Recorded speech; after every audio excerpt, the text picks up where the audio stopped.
Very welcome to this lecture, to this day with Dr. Bob Krueger from the University of Minnesota on the emerging models of personality disorder.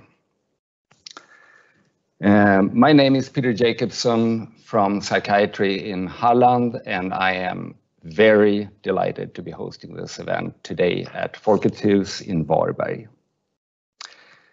First, some practical issues. This is a combined physical and digital presentation, and we are very pleased that so many participants all over the country have signed up. And a special welcome to our co-organizers from Psykiatrin Skåne, who today are joining us online. We will see some of you again tomorrow at the workshop in Lund. So Bob will lecture until about 11:30, and then there will be time for some Q&A. For all of you online, please do not wait until the last minute, until 11:30, to post your questions, if you want to be sure to have them responded to. It's better to write them during the lecture, and so that our director, co-moderator, Aslak Iversen, has time to prepare them for the Q&A. We will have some fika at 10 to about 10:15, and we hope that everybody will be back on time because we want to start promptly. We have a lot of ground to cover here. Unfortunately, it's not feasible to open up online for questions orally for our online participants. So we ask you to send the questions through the chat function on Teams. You will see a Q&A up in the corner, the right corner of your screen, to write your questions. And this lecture will also be recorded and posted online, probably on YouTube later here. And the workshop, for those of you who are going to be here in the workshop this afternoon, it will be in the same room as here, and we will start at 1 p.m. So this moment has been long in coming to fruition. We've had to stay very fluid and accepting when planning this. Bob gave a very appreciated online lecture in February when we had to cancel the original Sweden tour at the last second.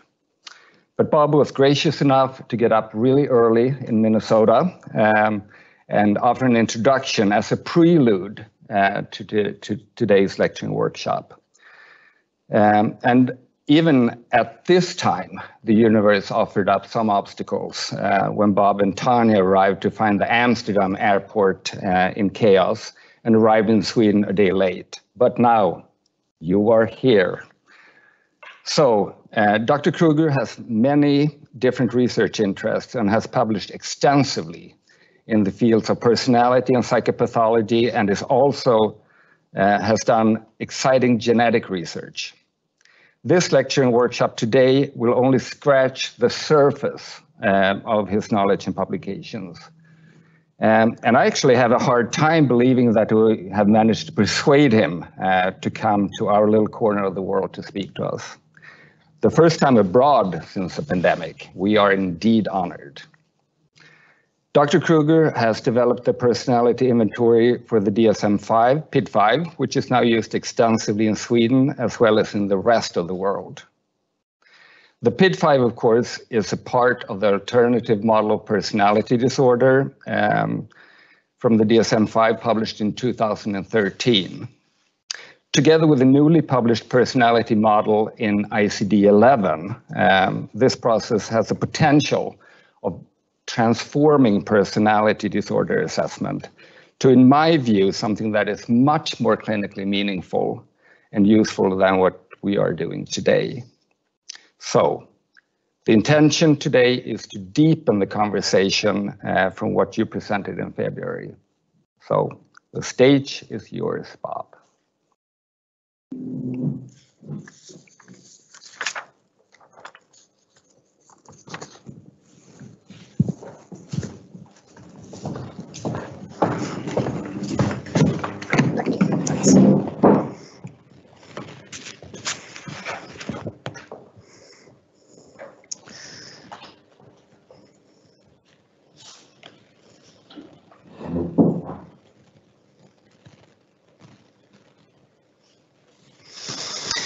Okay, well, good morning, everyone. I want to first thank Peter for the kind invitation to visit Sweden, to provide this lecture, and also for his extensive hospitality. He's welcomed us into his very comfortable home, and that's been a terrific way to stay in Sweden and to get to see some of the local culture and so on.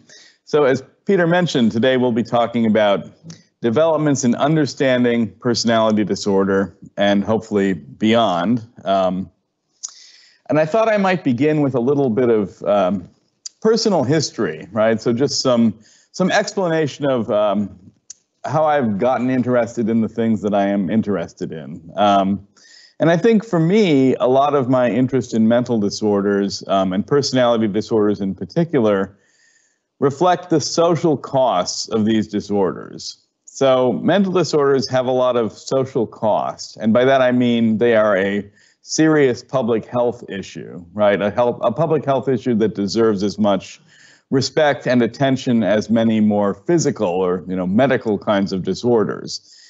So one way of making that argument is to compare the cost of mental disorder with the cost of various physical disorders, and if you do that comparison, you see that mental disorders are leading causes of what might be called disability-adjusted life years, right? So years of productive living that are lost to disability are very comparable between mental disorders and physical disorders. So the point is, if we take public health seriously, which I think we should, mental disorders are things that really should attract our attention when we think about the sort of organization of society, how to expend our resources so that we can help the entire population live a productive and hopefully happy life. So that's where a lot of my interest traces to, right? I was trained as a clinician and have clinical interests, but I'm often attracted to sort of the bigger social picture, right? So in parts of Europe, this is sometimes called social psychiatry, right? So how psychiatric problems infuse the way in which society is structured. So interests at the intersection of psychiatry and psychology and sociology, really, right? And public health and epidemiology and things of this sort. So from that kind of angle, and also having clinical interests, there are things that I've tried personally to do to address some of these issues in my own work and research. I'm active in pursuing research, as Peter mentioned. I edit a journal called the Journal of Personality Disorders. And the topic that we'll focus on today is that I was very fortunate to be a participant in the Diagnostic and Statistical Manual of Mental Disorders, so the DSM's 5th edition. Right? So that was something that we worked on starting back around 2010 or so. That was ultimately published in 2013. And today's workshop focuses on some of the issues that arose in trying to do that kind of work. So classification kinds of issues. And part of the reason I got interested in mental disorder classification, right, and in basic issues of nomenclature and, what do we mean when we say someone, meets criteria for personality disorder, is because I became convinced, fairly early in my academic career that it was hard to pursue meaningful research on causes and consequences of mental disorder without first clarifying what we mean by the concepts of mental disorder. So doing something useful about mental disorder, I came to think, requires pursuing what I might call empirical classification research. And as you'll see throughout the presentations and discussion today, there's a tradition of defining mental disorders based on a large amount of clinical experience, right, combined with what are fundamentally political kinds of processes when you assemble something like the DSM.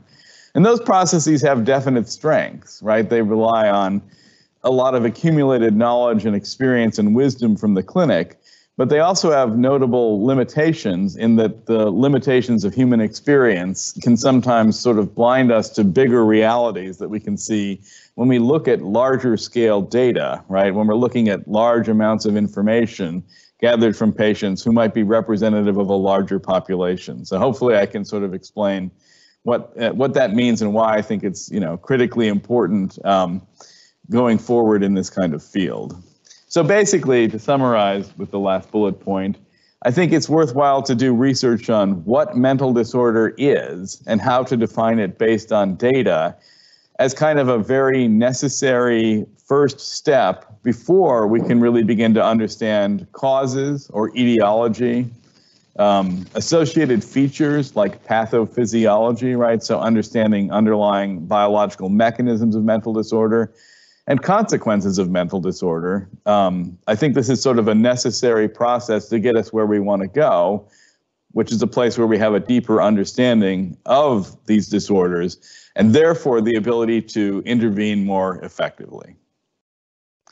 So just a couple of, disclaimers, just to clarify, who I represent in giving this kind of lecture. So I was an active participant in the DSM-5 process, but you'll see this is definitely true. My personal views are not the views of other specific organizations, right? I'm not here as a representative of the American Psychiatric Association, although I have done work with them, right? Or my employer, the University of Minnesota, right? So these are just my own personal thoughts.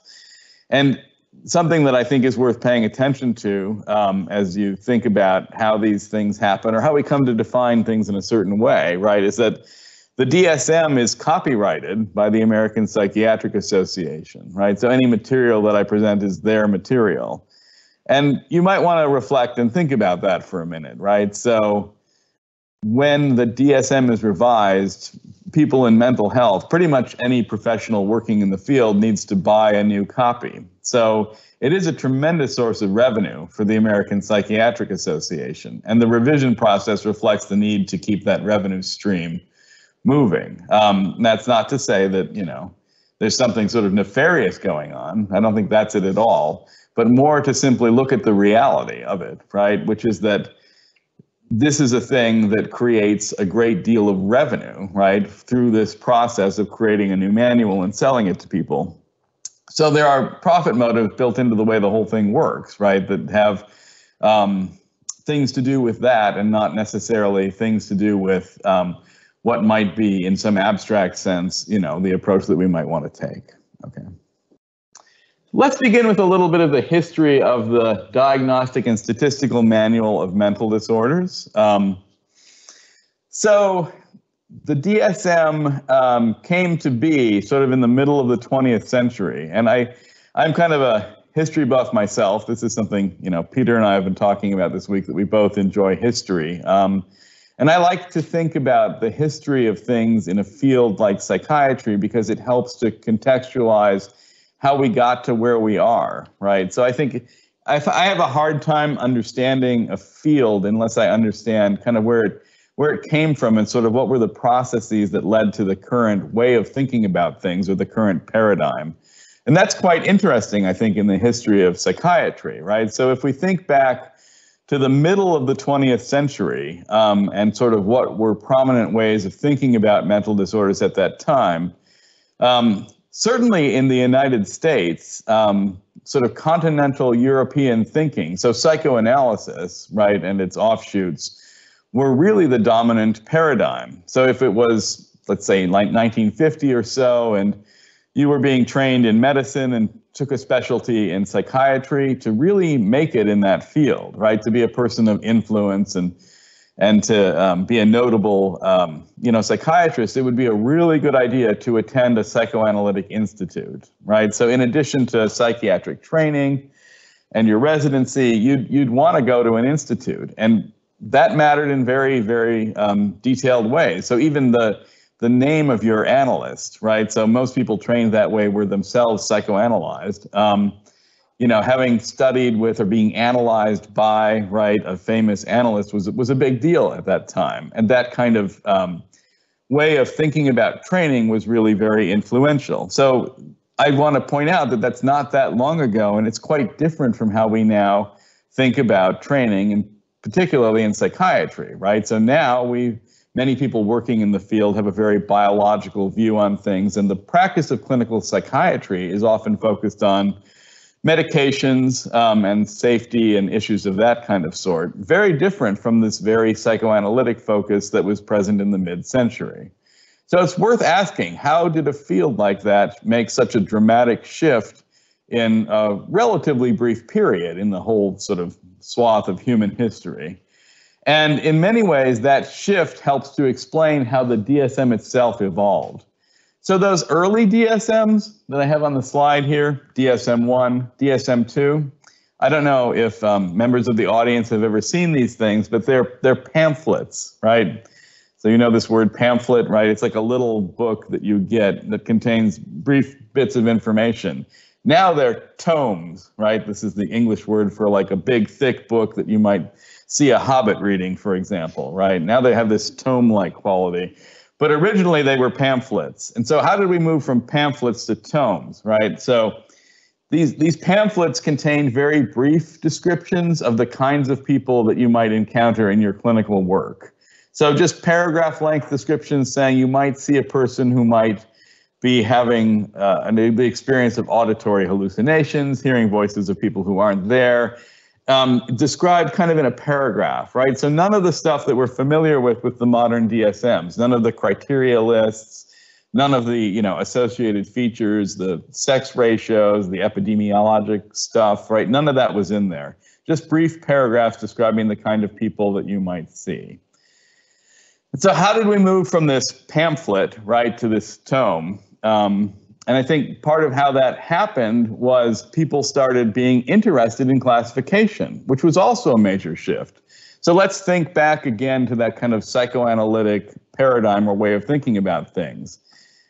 From that angle, classification was of very little interest. In fact, this is, of course, well before I was born, people have said that if you were interested in classification, in the mid part of the 20th century and went to the American Psychiatric Association meetings, those, symposia would be on the last day after everybody was on the plane home. Like nobody was interested in it. It was a very tedious and boring field. It was basically bean counting, right? This is a phrase we have in English, right? The tedious accountants count the beans, right? These are people who don't have creativity or interesting ideas or, like original thinking.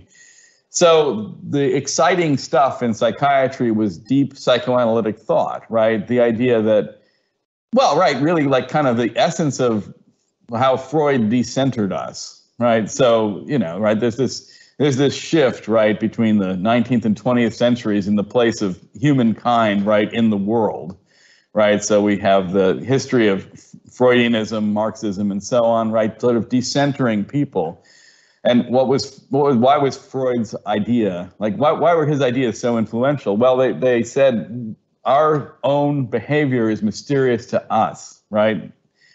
So we can argue about, whether Freud's ideas have any empirical basis, but that isn't really the point, right? The point is a more historical one, and that's that Freud said we're sort of directed around by impulses we can't even perceive or comprehend, right? The unconscious is real. It affects our behavior, and we aren't the center of our own being, right? We do stuff for reasons we can't even comprehend or understand, right? So the point I'm getting to about the history is that's exciting and interesting. Counting the number of people with schizophrenia at a state mental hospital is boring, right? So just to get your head in this space, right? So how did we get from there to, now classification is very exciting and people who are interested in it like me get to go to places like Sweden and be excited about these ideas, talking to mental health professionals. Well, it was through that process, of the DSMs reflecting this shift in psychiatric thinking. So briefly, in the 1970s, right, the early 1970s, classification became more important because there were groups of younger psychiatrists who felt that psychiatry had kind of lost its way as an element, as a subspecialty of medicine, essentially, right? So these people, the so-called neo-Kraepelinians, right? So Kraepelin was a famous, German psychiatric thinker and textbook author, right? He wrote a famous textbook in the late 1800s. Actually was born at the same time as Freud, so that part gets interesting too. His influence was quite different, right? So Kraepelin's influence comes posthumously, like after he's deceased, because these young psychiatrists said, look, psychiatry is a branch of medicine. It studies real diseases, right? It's not about fanciful notions about the relationship you had with your mother that are somehow encoded unconsciously and now influence your behavior, right? It shouldn't be necessarily about resolving inner conflicts. It should be about the very real social costs of, serious problems like schizophrenia and major mood disorders and so on. So to think about the world in that way, right, that shift to the neo-Kraepelinian way of thinking, the definition and classification of mental disorders becomes very important to that group of neo-Kraepelinian psychiatrists who were active in the early 1970s.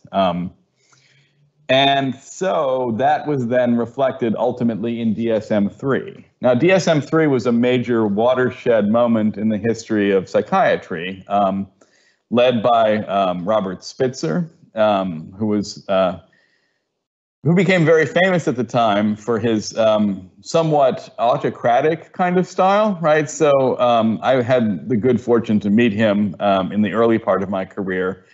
And his style was one of taking charge and making sure that he saw things through to the end. And that was kind of necessary because this shift had to happen, right, between the more pamphlet style, earlier DSMs and the more detailed medical looking DSM-III. So all these innovations that we now associate with the DSM, criterion lists, clear definitions of criteria that are based on things we can readily observe in the clinic, right? So you don't see, elements of the DSM that say something like, the patient may have unresolved libidinous cathexes, right? I'm using psychoanalytic language here on purpose, right? It doesn't say stuff like that. It says trouble sleeping, doesn't eat properly, right? Things like this, right? The reason for that shift is closely tied to this shift from psychoanalysis being the very dominant paradigm to this now very dominant paradigm of biological psychiatry. So that's reflected really in the DSM-III. And then the subsequent history is not as dramatic, right? DSM-3R makes some minor modifications, some of which are important for dealing with comorbidity. DSM-IV has a very similar structure to DSM-3R. DSM-IV-TR is just a text revision of DSM-IV, and then we arrive at DSM-5. And now we wonder, what is the shift that might be occurring, sort of in contemporary times? So that becomes an important theme of things that I was fortunate to be involved with in kind of the lecture today. So that paradigm of creating classifications of categories of mental disorder based on clear criteria was very dominant from 1980 to 1994. But now, right, going up to, say, 2013, we do see somewhat of a shift. And that shift has to do with realizing the limitations of that kind of categorical approach to thinking about mental disorder that was nevertheless kind of a necessary change from the more psychoanalytic way of thinking. So where are we going then, right? Will there be a intermediate form of the DSM, right? There's a text revision coming out or might be published now. What will we do in DSM-6? And that's what a lot of this, sort of lecture and workshop today are about. How is thinking about mental disorder shifting, but based, importantly on the edifice of really going back to DSM-III. So what I'm saying here is you can't get to these newer ways of thinking about personality disorder without going through the process of the clear definitions, right, that were offered as a result of DSM-III. And maybe we've lost some of our mind in focusing on the brain, right, so to speak, right? We have these very specific kinds of, descriptions of things that are sitting in DSM-IV and so on. But maybe we've lost some of the kind of depth psychology that might be of interest. And that really does make personality disorders a fascinating area of classification research and sort of psychiatry more broadly conceived, because it's the area, right, of the DSM and our way of thinking about mental disorders that is the most sort of inferential, right? So it's the part where we as clinicians need to make some inference about what's going on with the person, how their mind works, like how they tend to behave around other people, that goes beyond basic vegetative things, right, or basic information processing things that are more characteristic of some of the more axis 1 or syndromal kinds of mental disorders. Okay. So what is this traditional categorical perspective that I've been talking about, right? So remember the history again, we've moved from kind of this psychoanalytic approach to something that's more like defining categorical forms of mental disorder so that we can study it, clearly and reliably. So the mental disorders that are defined in DSM-3 and its subsequent editions are polythetic dichotomies that are created by committees of clinician experts.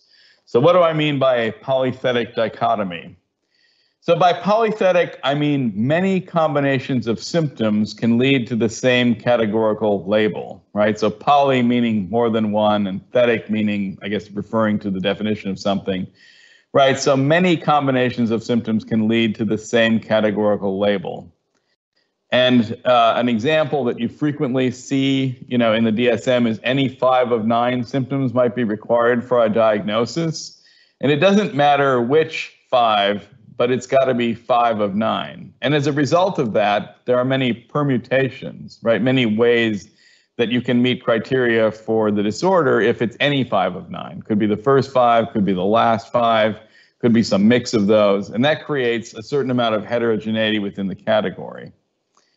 And all the DSM-IV personality disorders, right? So the kind of the classical personality disorder categories are polythetic in this way. And correspondingly, I think a focus on personality disorders makes sense because these are arguably the vanguard of the field. As I was just saying, right? I think this is the place where there's the most interest in shifting to something, an approach that might deal with some of the problems that are created by polythetic definitions. And I've argued, in various papers that personality disorders are the vanguard, right? So that refers to the part of the army that's at the front, right? So the vanguard goes before, the rest of the troops.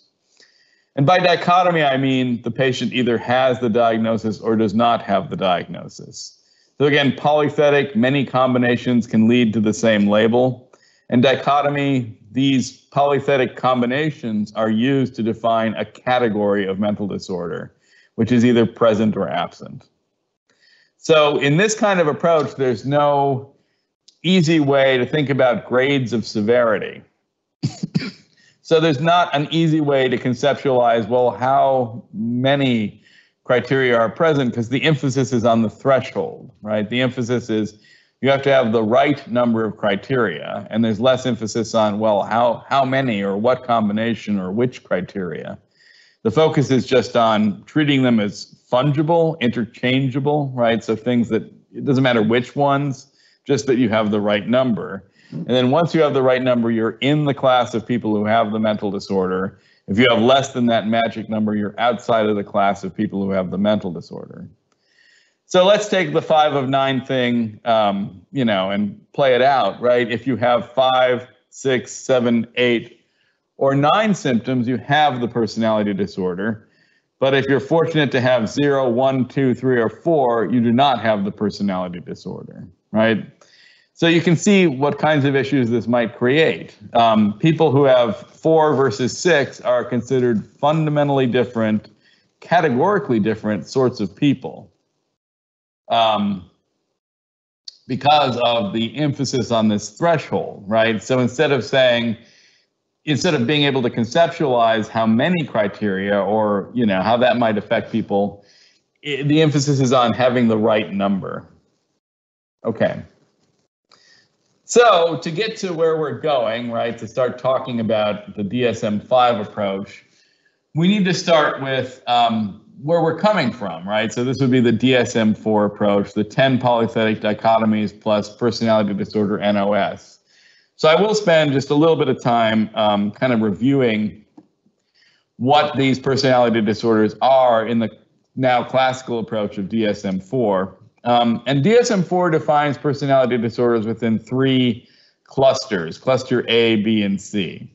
Cluster A disorders are meant to be the odd or eccentric disorders. They're schizoid, schizotypal, and paranoid, and I'll say more about what those words mean. Cluster B, the dramatic or erratic personality disorders. So those are the borderline, narcissistic, antisocial, and histrionic personality disorders. Cluster C is the inhibited or anxious set of disorders, right? So avoidant, dependent, or obsessive compulsive. And if you're counting along at home, that's 10, separate, putatively categorical mental disorders that define the whole group of personality disorders. But we also shouldn't forget about personality disorder not otherwise specified in the DSM-IV, which is that the person has some sort of personality disorder, but the presentation doesn't fit neatly into one of these 10 categories, okay?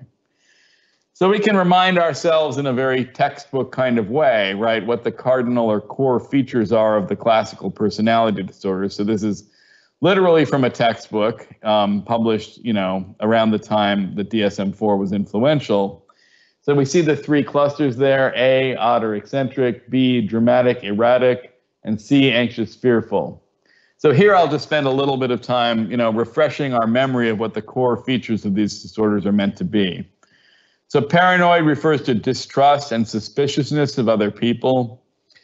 Schizoid, right, that's detachment from social relationships and having a restricted range of emotional expression.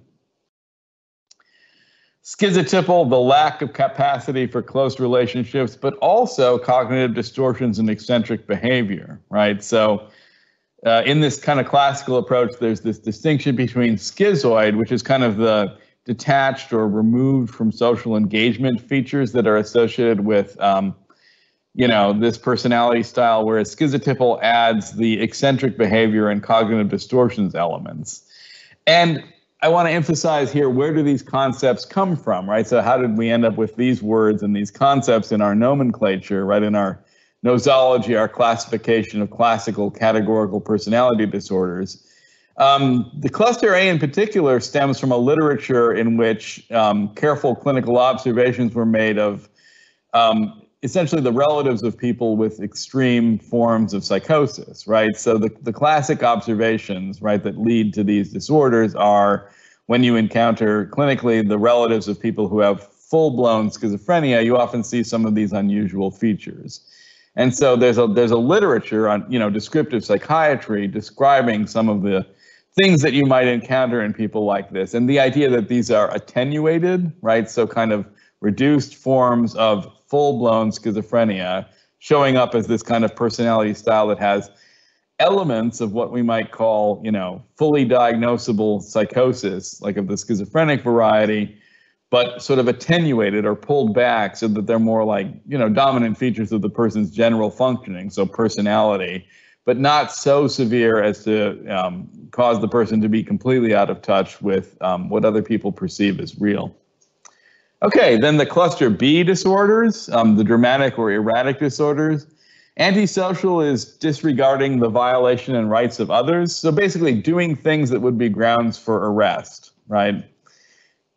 Borderline goes in this cluster too, and borderline is perhaps the most complex of the personality disorders described in the classical nosology. Instability of interpersonal relationships, lack of stability of self-image and emotional and affective experiences, and marked impulsivity. Histrionic, right, is excessive emotionality and attention seeking. And narcissistic, grandiosity, need for admiration, and lack of empathy. So where did these words come from, right? And where does kind of the cluster B come from historically?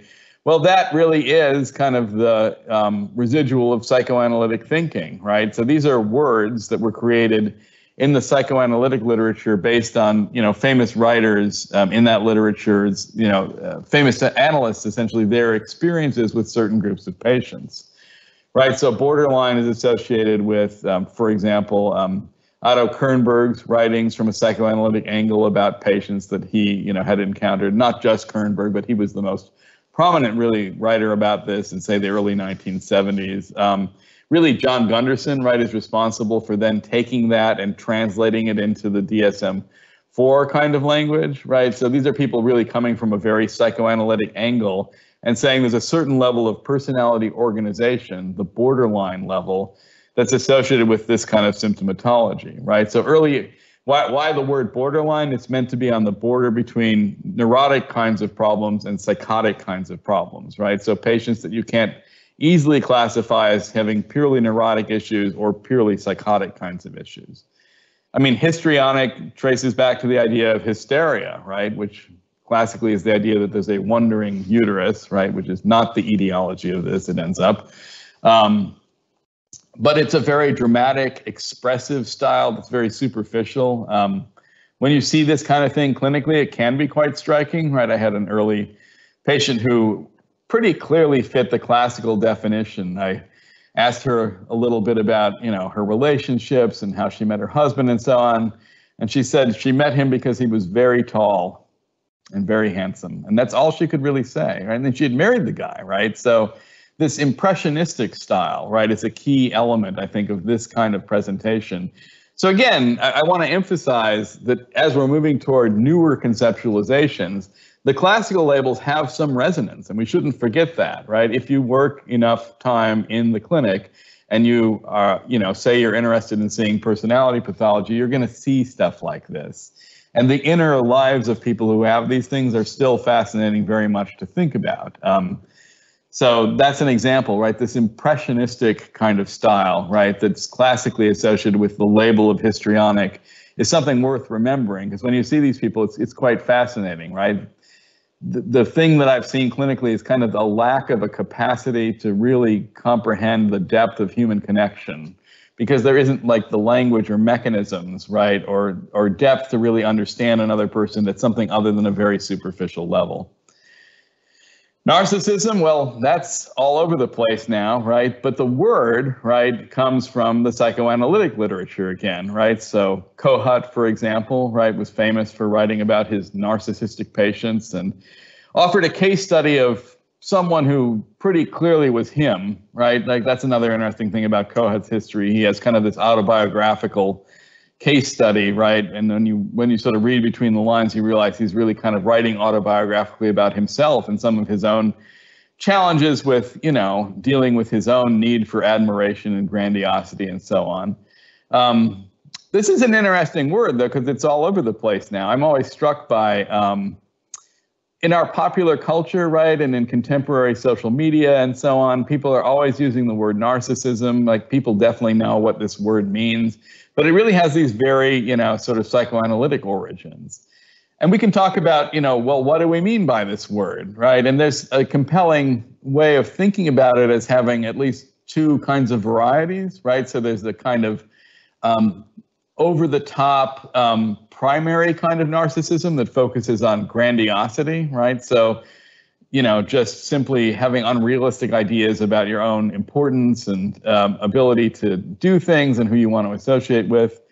But the analytic conception of narcissism is a little bit deeper, right? And refers to this kind of neurotic style in which a person acts like that, like acts very important, acts like they really need to be admired and so on because of an inner sense of complete emptiness, right? So the DSM-IV definition is very much focused on the obvious features, the grandiose features and so on, but the analytic literature that it's connected to is really focused on kind of the tragedy of a person who has this kind of character structure, right? So there's more interesting neurotic and dramatic features in that literature that aren't really recognized in the DSM-IV paradigm. And I think often what we see clinically kind of looks more like that, or at least, in my experience, right? That people sort of puff themselves up, seem important, right? Act important, can only be associated with truly important people, demand admiration and respect from others, treat other people poorly, because in the inner experience of that person, they're afraid that they aren't worth much and are very sort of hurt and angry about the way in which that makes them feel. So, right, a defense mechanism against feelings of inner emptiness might be more the core of the style rather than the more superficial grandiose features. Okay. And then we turn to the cluster C features, or cluster C disorders, avoidant social inhibition, feelings of inadequacy and hypersensitivity to negative evaluation, dependent, needing to be taken care of, being submissive, fearfulness about being separated from an important other, and obsessive compulsive, which is this preoccupation with order, perfectionism, and control. So where do those disorders come from? They have a more complex history, right? So they aren't solely analytic and they aren't entirely sort of more modern and kind of objective, I guess you would say. But the dependent and obsessive compulsive styles certainly have a history, right, in this rich descriptive psychiatric literature on the kinds of patients you might encounter, right? So OCPD, the obsessive compulsive disorder, obsessive compulsive personality disorder, traces itself in many ways to Freud's ideas about psychosexual stages, right, and fixation at the anal level of development, right? So even though we might say, okay, well, there's not much evidence for there being psychosexual stages of oral and anal and so on that Freud wrote about, the descriptions of patients, right? So set aside the meta-psychology, if you will, right? The language that Freud was describing as the mechanisms that underlie what he was seeing in the clinic, and just look at the clinical descriptions, they're very good, right? Like those clinical descriptions certainly resemble patients we still see today, right? So these are people who are really fixated on, the way things are supposed to be and not really on the point of the thing, right? So when you see this clinically, it can be, again, quite tragic. And that's really kind of part of what's clinically compelling about personality disorders, at least for me too. It's like people want to be able to function effectively, but something about how they're set up, right, really interferes with this, right? OCPD people want to get to the point of things. They're often very focused on work, right? They work long hours. They want to succeed, they want to be effective, but they get caught up in the details, right? They get caught up in getting the font exactly right, in the margins of the document, in following the rules to the, nth degree, right? Maybe they even create the rules. People like this are often very fond of creating rules, right? So this sense of propriety, the sense of things have to be a certain way, this inflexibility, this rigidness, this perfectionism. And, it's easy to look at something like that and kind of, think that's sort of amusing in some ways, right, to encounter somebody like this. But when you see it clinically, it's very tragic in many cases. They really irritate people around them a lot, which makes their lives really difficult, right? They're not easy to work with, right? Their coworkers don't like that kind of thing. You might think their boss would like it. Sometimes they do to a certain point, but then it goes too far because they got to get something done. You have to hand in the work eventually. Your boss doesn't want you to just keep making it better. You have to get it done, right? And then when I've seen it clinically, right, it's people's spouses who often bring them in because it's really annoying, right? You put the recycling in the wrong container every day. And you know what? You load the dishwasher incorrectly consistently. The dishes, the glasses need to go on the top shelf. The plates go on the bottom shelf. You can't put the plates on the top shelf, right? This kind of thing. Now, if you've lived with someone like this, you know what I'm talking about, right? This is very unpleasant when people are so obsessed with the details of things that they can't get the dishes washed. Okay, well, why am I telling you this, right? To convey a sense of the clinical story, right? And to convey that these personality styles are very disabling to people, right? There are definitely things about it that are eccentric and amusing in certain ways, and certainly part of the richness of different kinds of humans that we encounter. But when it gets this bad, it can be a serious, clinical problem. There's a reason why psychiatrists and psychologists are interested in this, because these people really do suffer, right? And they create suffering for themselves and people around them, and they are often very frustrated because they want to have a happy, successful life. And these styles really interfere with being able to function effectively. That's my point in telling you some of this, sort of some of these clinical stories. Okay.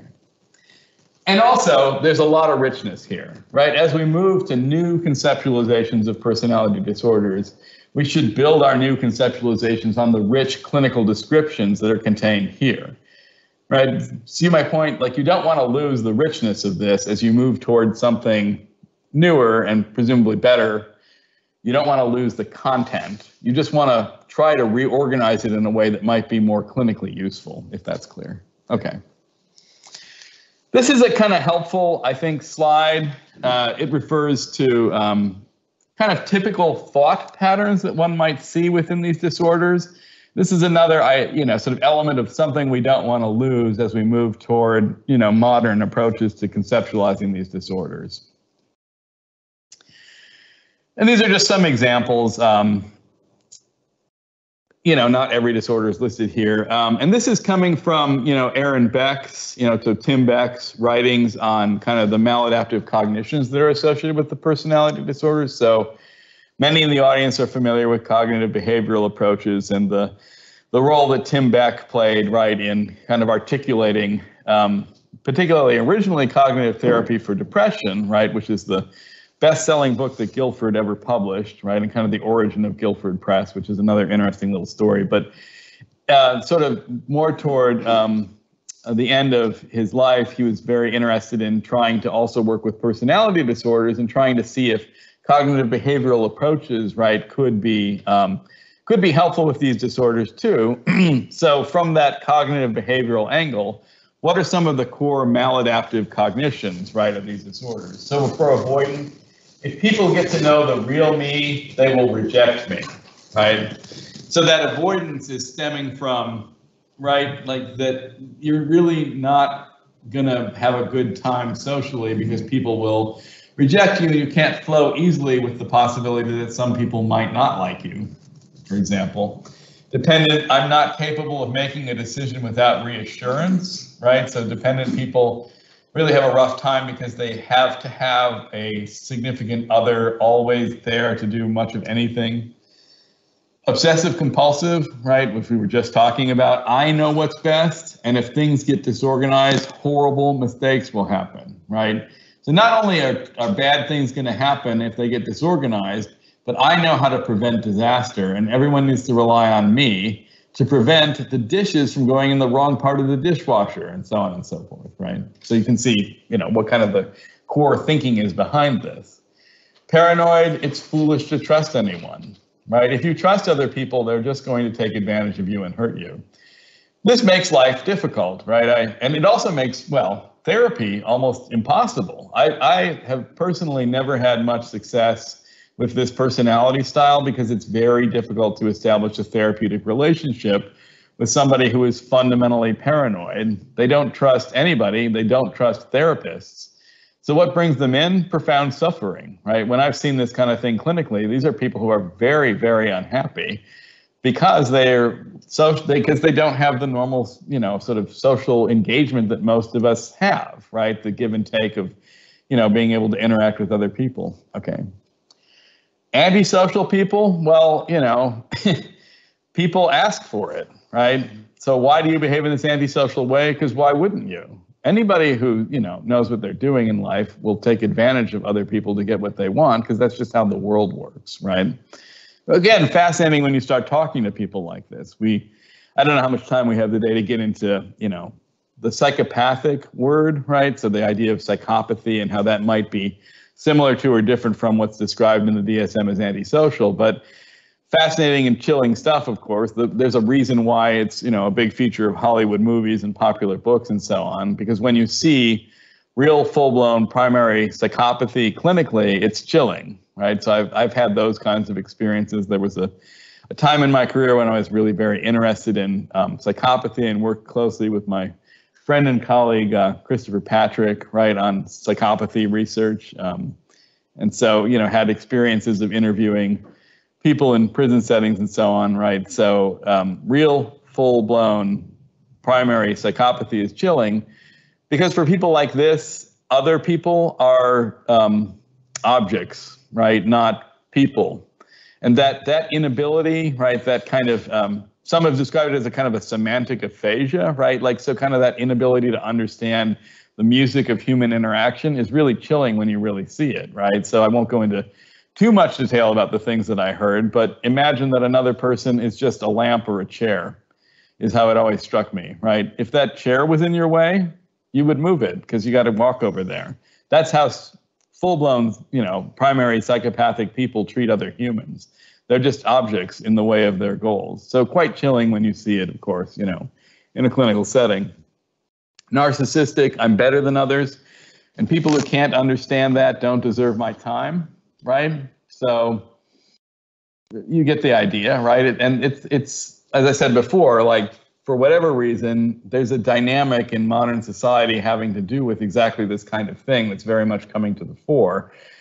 where for various reasons, people are, I think, trying to sort out how to manage this kind of thing in everyday, relationships and interactions, right? So I think that's probably the reason that the word narcissistic and kind of the throwing of the word narcissist, right, at people, right, as kind of a derogatory term is now so prevalent, because society is changing right now, right? We probably all could agree with a statement like that, right? Like, we're trying to figure out new ways of being, new ways of interacting, new kinds of social organizational structures, an acceptance of the diversity that we see, in the world around us. And as we try to navigate all that complexity and diversity and change to traditional, values and ways of thinking about things, everyone's trying to figure out how the power structures are going to work.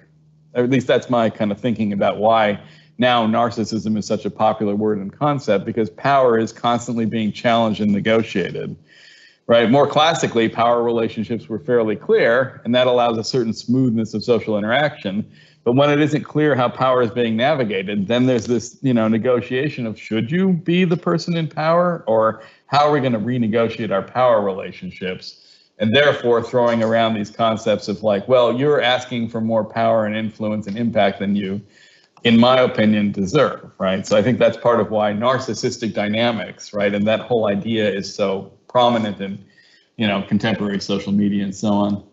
Histrionic, people are there to admire me. That's what they're for. So this is kind of an interesting style, right, because there's a lot about it that's very positive, at least in the description. So attention-seeking, we'll talk about this more in the structure of personality, tends to be a kind of extroverted feature, right? So people with this style are pretty fun, actually, when you meet them, right? They want you to hang around them and have fun with them, because that's kind of their motive, right? Like, they really enjoy social interactions. It's just, it goes in a different direction that's more antagonistic than you might initially think.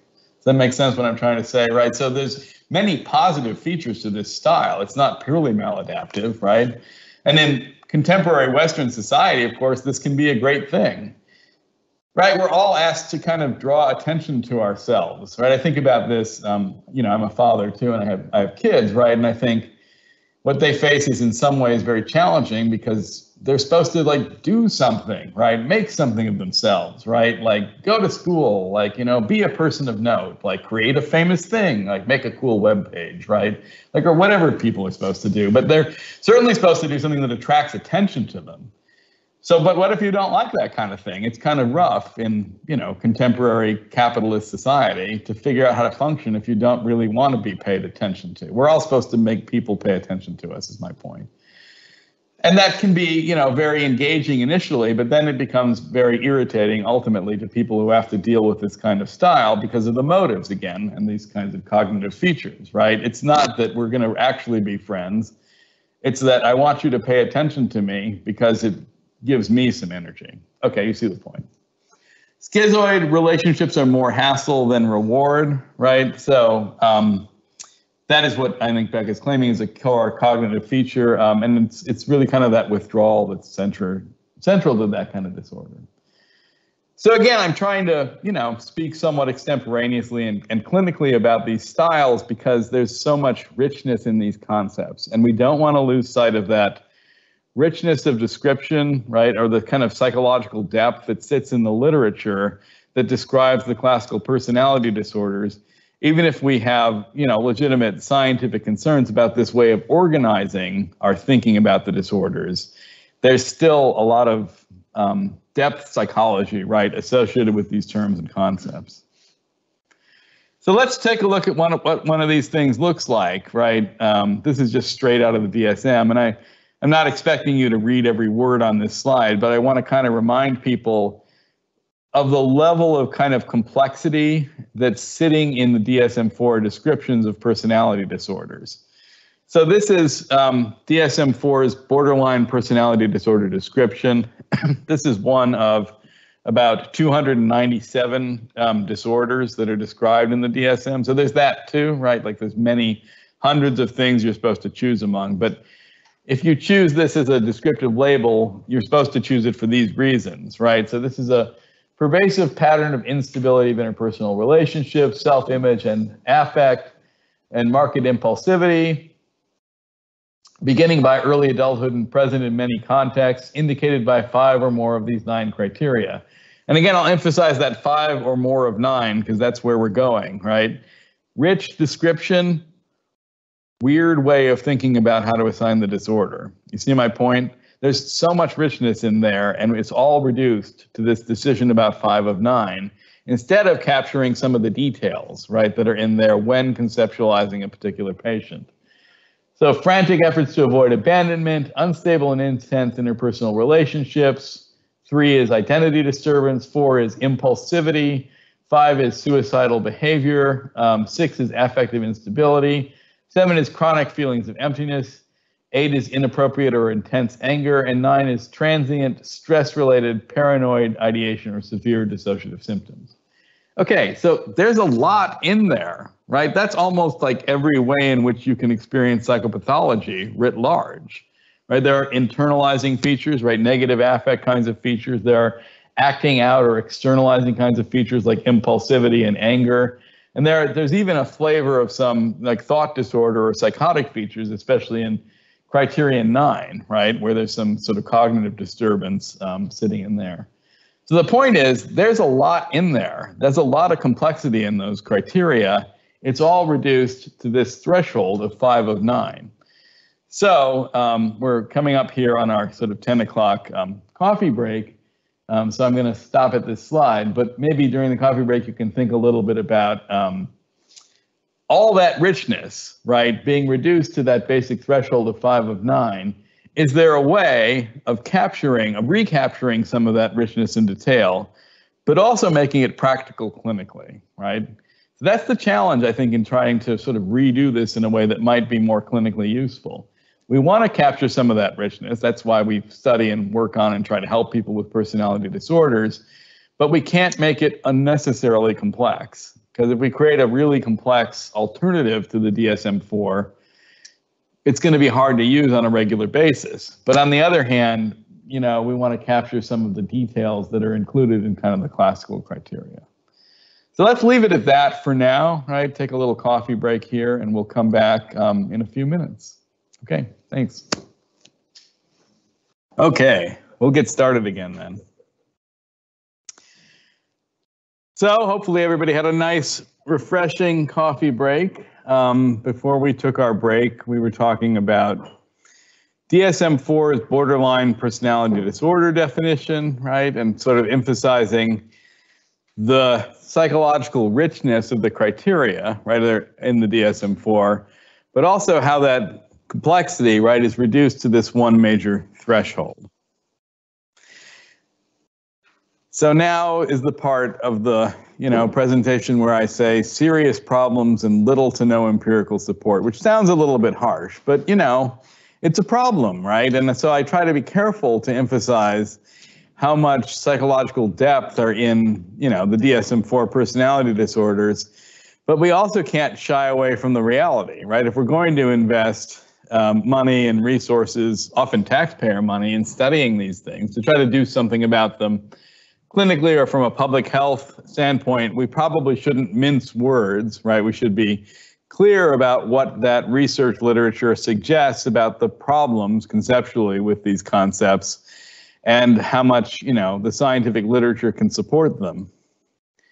So one of the biggest problems of this polythetic dichotomous, right, this categorical way of conceptualizing mental disorder is known in the literature as comorbidity. So the typical patient who meets criteria for at least one personality disorder meets criteria for other personality disorders. So hopefully you can see the problem here, right? What DSM-IV is asking you to do as the clinician is to pick among those 10 disorders the one that best characterizes the patient, including, of course, not otherwise specified. But the typical patient, right, this is more often the case than not, right, meets criteria for other personality disorders. In fact, there's some evidence that if you sort of like ratchet up the severity of the presentation, say try to do this kind of research in an inpatient setting where people are more severe overall, the typical number of personality disorder diagnoses is 4.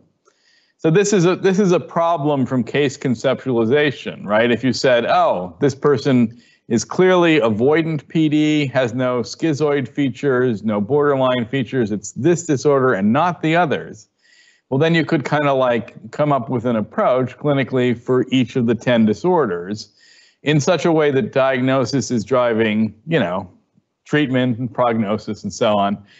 But if the average number is 4, you can see why this doesn't work, right? Because you got to then pick among the 4, or you got to work on all 4 at the same time, and which 4 and in what combinations, right? It really leads to, I think, fairly serious problems in how to think about people in the clinic.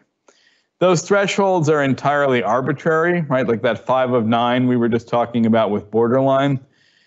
The threshold for a diagnosis in the DSM is typically the presence of more than half of the criteria, and it's chosen for that reason and no other reason.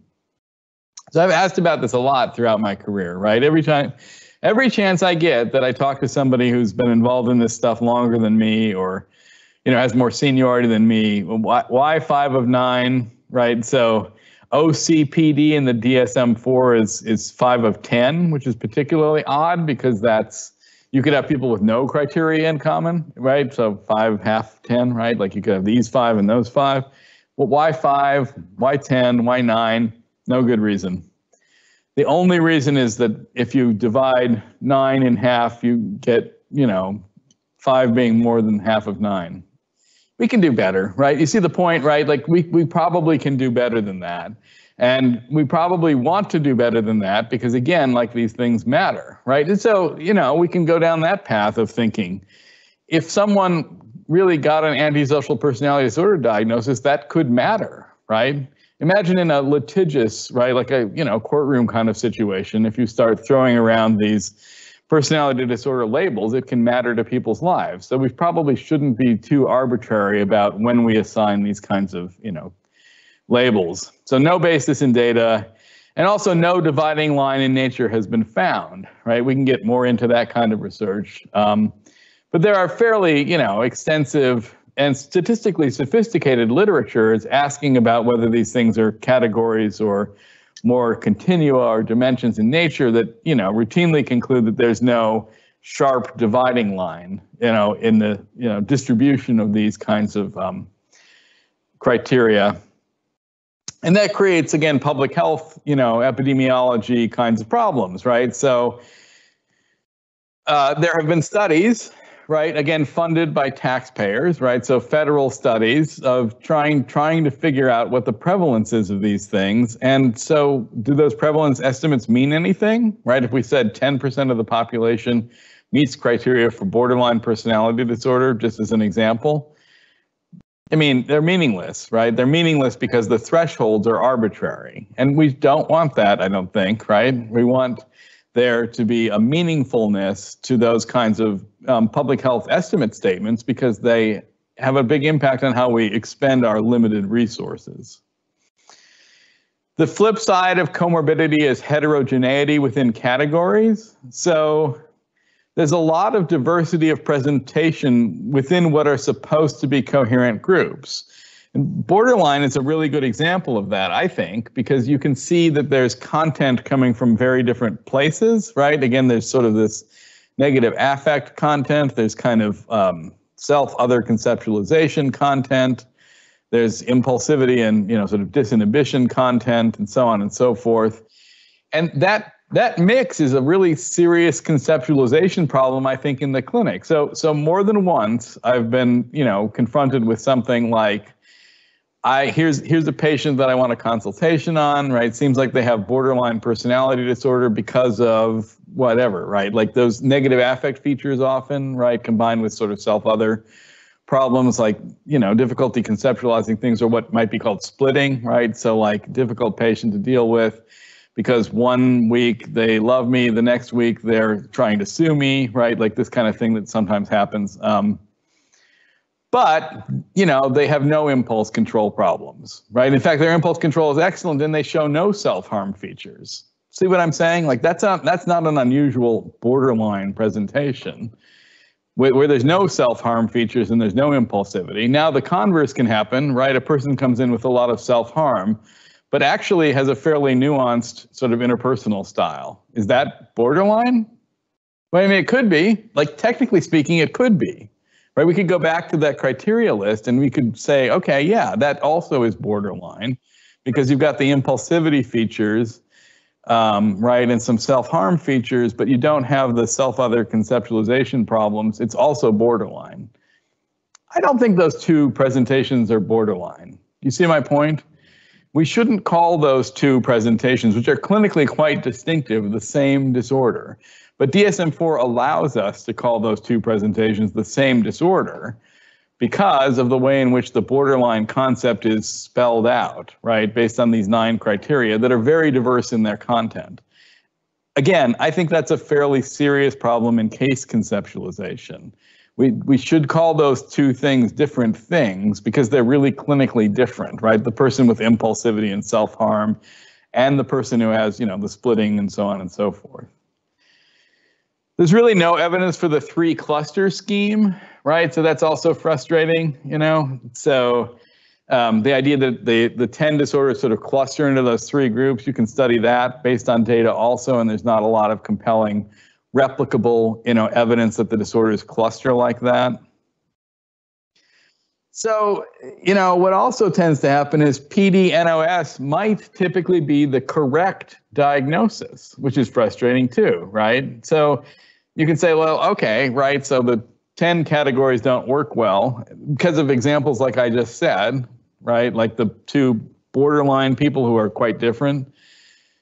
And so then the clinician writes down PD-NOS. And actually, if you do chart reviews and so on during the DSM-IV era, this is what you often saw on axis 2. So recall that in the DSM-IV system, there were the 5 axes, and on axis 1, you write down kind of the salient syndromal mental disorders, and on axis 2, you're supposed to write down personality disorders. If you go through charts, what typically was happening then is if people wrote down PD, they wrote down PD-NOS, which isn't helpful, right? Because it's not very descriptive, right? It says there's personality problems, but I can't figure out which kind, so not super helpful, but probably right. You see what I'm saying? So you can say like, well, this is why we have to give workshops like this. Like, we'll get Krueger out there to explain personality disorder and everyone will use the system better. But what if it's right? It's not that people need better education in the personality disorders. In fact, they're really good at looking at the system, but they're finding that their patients don't fit into the 10 categories, writing down NOS, because it is, in fact, the most accurate label, given a system that doesn't really describe people very compellingly. Right, so if patients tend not to fit into one and only one type, then PD-NOS is arguably the correct label. Now, in spite of these problems, which I think are fairly serious, the DSM commands what we might call epistemic authority, right? So I think that's worth talking about too. So epistemology, right, like, the branch of philosophy having to do with knowledge, right? So by epistemic, I mean, how do we come to know something, right? And so in psychiatry and psychology, we grant this knowledge, this knowingness quality to the DSM. And that's definitely the case. So I gave a presentation, a workshop yesterday. I can do it again here, right? But this is a little obvious. But like yesterday I asked, raise your hand if you've never heard of the DSM to a bunch of mental health professionals. Like no one raises their hand. Everybody knows about the DSM all around the world, which is a weird thing too, right? There's a kind of hegemony thing there, right? Like why should the US system be the world's system? So there's an American exceptionalism thing that's interesting to think about historically there too. But in any case, setting that aside, right, it commands this kind of authority. So epistemic authority, right? I mean, the nature of knowledge, the definition of our knowledge about mental disorder classification comes from this authoritative document, right? So authorities have decreed, right? Is kind of the way in which this works. And that's important, right? So the DSM claims authoritative knowledge about mental disorder definition. And as I was saying before, like this is important to keep in mind. Those DSM-IV personality disorders describe behaviors with massive social costs. This is a critically important thing not to forget. And it's easy to forget it if you are in the mindset of the previous slide. Right? It's quite easy to understand the limitations, and there's lots of evidence for those limitations. But then you think for a minute that we should do something better, and you realize that a bunch of people are being helped using these very limited labels. You guys see the point I'm trying to make here? There are societies that are focused on borderline personality disorder. There are many patients who have adopted that label in a way that's helpful to them, right? Because they understand themselves better, because they understand they have borderline. There are many family groups, right?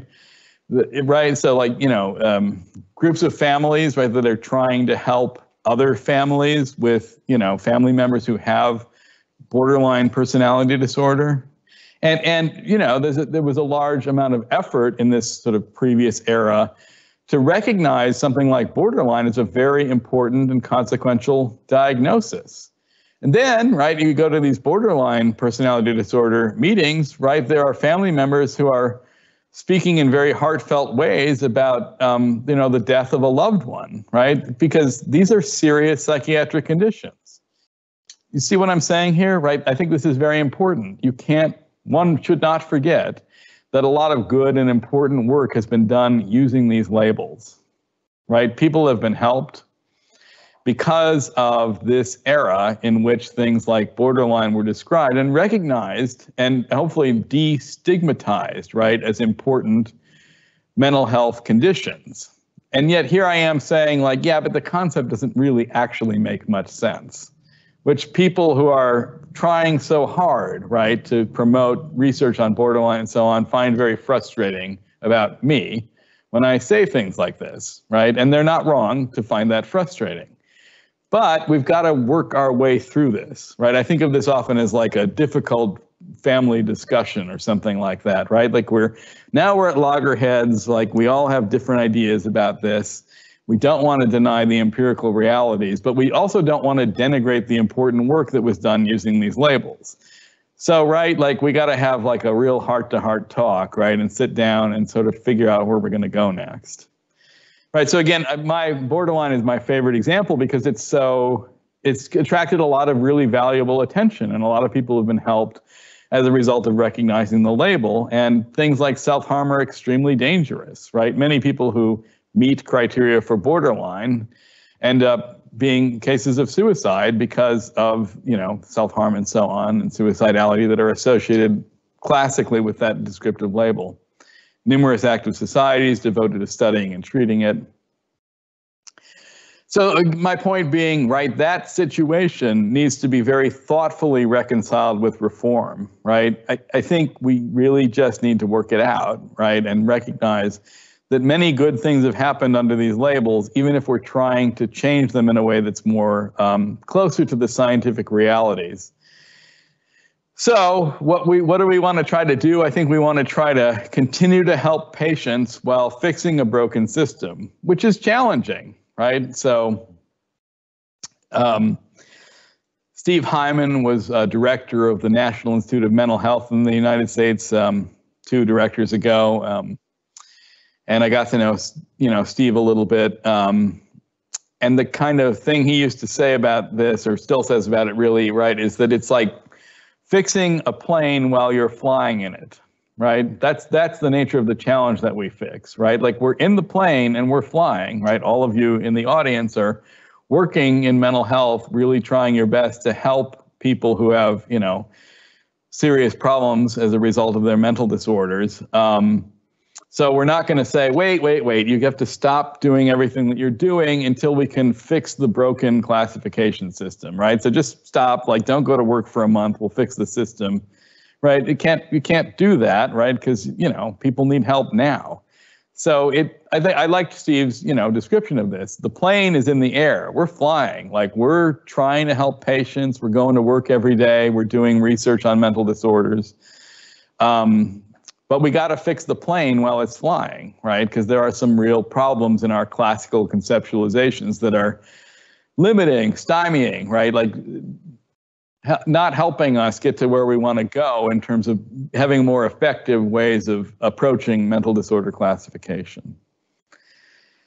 So, right, this is the part, in these presentations where I get a little, I don't know, standing on a soapbox. That's the phrase in English, right? So you sort of get into this town square and say, like, I have a solution, right? That's kind of how this part feels. But I mean, I kind of do, I think, have some ideas, right, about science being important, right? So when again, you can see I'm interested in history and things. And why am I interested in history? Because if you understand history, right, you might have some more chance of not making mistakes, right? Like things that didn't work historically, you would know about them because you understand the history of ideas and how ideas affect society and so on. And my impression, right, of the history of, sort of human affairs, broadly speaking, is that science is the right way to go. If you do things, right, based on authority and you ignore science, it doesn't work out well historically. You may or may not agree with me on this point, but I think that's pretty clear. So if you try to say things just based on authority, like obviously the Earth is the center of the universe, right? And the scientific evidence is that the Earth is not the center of the universe, even though we happen to live here, right? You're going to be better off going with the scientific reality in the long run because ultimately reality wins out, right? So you see my point? Like I don't think it will help us as mental health professionals to become afraid of scientific observations and sort of turn to authority. Well, the DSM says, right, that's how it is, isn't going to get us where we want to go. Okay. So this science-based approach, right, to how to kind of resolve these problems, and I'm not, of course, the only person to think these things, but I think the basic essence of it is to build quantitative models of data on observable signs and symptoms. So we should use the techniques and ideas of the natural sciences to work on mental disorder, right? And those sciences, I think, have made a lot of progress because they're pretty relentless about observation and data, right? So what you can observe and, sort of quantify is the essence of the enterprise, right? And I think that's also going to be a productive way of thinking about mental disorder. So more like an inductive research paradigm, right? So, right, you observe data and kind of figure out what they might mean from those observations, as opposed to clinical authority, right? So the approach we've had for a long time has a lot of clinical authority built into it, right? And I've been, as you know, right, in many of these DSM meetings, and they really are kind of like that, right? There's a lot of flavor of clinical authority. Well, I've seen, many, many patients like this, and in my experience, patients like this do things like that, right? That language is all over those meetings. Right, I have many stories of like, well, I've seen borderline patients and they're always impulsive. No, Dr. X, I have seen many more borderline patients than you. And in my experience, some are impulsive and some are not, right? You guys know what I'm talking about, right? These clinical case conferences often have a flavor like that, and they're based on authority and, being the person who's willing to speak up and being the person who's willing to take charge of the meeting, right? So like social dominance plays an important role. The more dominant people in those meetings have much more impact. So that's the clinical authority paradigm. And, it's easy to kind of giggle a bit as you guys are about this, but it really is kind of the way things work historically. And there isn't a lot of reference in those discussions to the evidence separate from your experience of patients. You see the difference, right? I think to improve those conversations, you want to say something like, well, there was a study and it studied over 10,000 patients and it came to these conclusions, right? That the language, the process, the way of thinking needs to be more like that kind of natural science paradigm than the clinical authority paradigm. So again, clinical authority, right? Experts are asked their clinical opinions. Opinions are assembled into criteria sets for categories through what are often very political kinds of processes.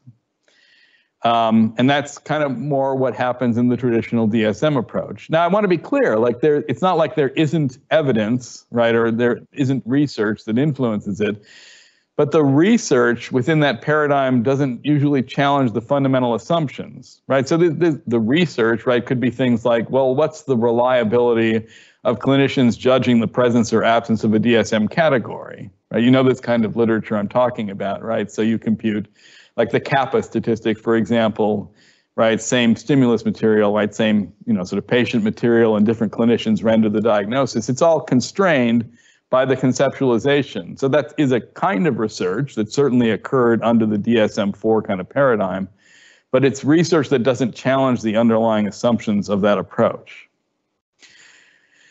So inductive research, right, works a little differently. Data are gathered on actual patient signs and symptoms, and more scientific approaches are used to assemble the signs and symptoms into concepts that are hopefully useful in the clinic. And I think that's kind of an alternative to the traditional DSM kind of approach. So I do want to say a little bit about kind of like how the DSM-5 worked.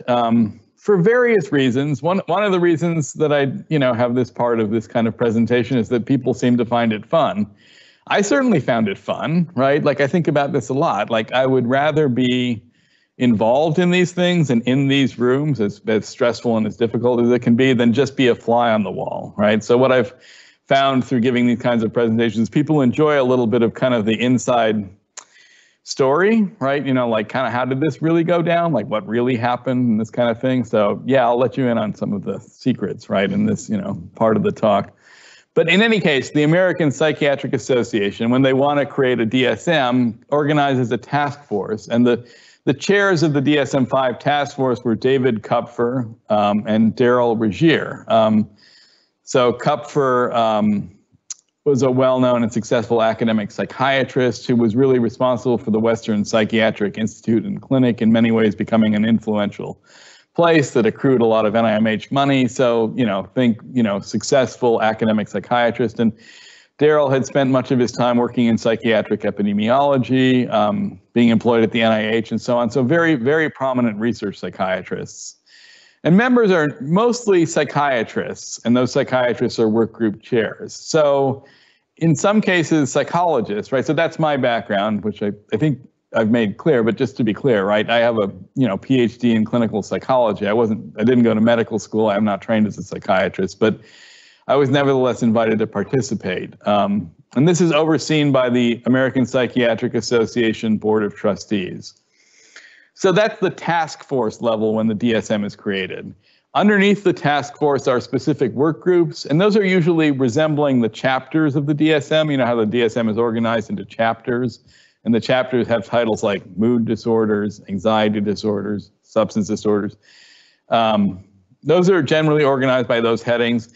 And one thing I want to say about that, again, based on my experience, is that they're generally siloed. So a silo, right, is where you store grain on a farm. Does this word make sense? You know how a silo is where you put grain on a farm?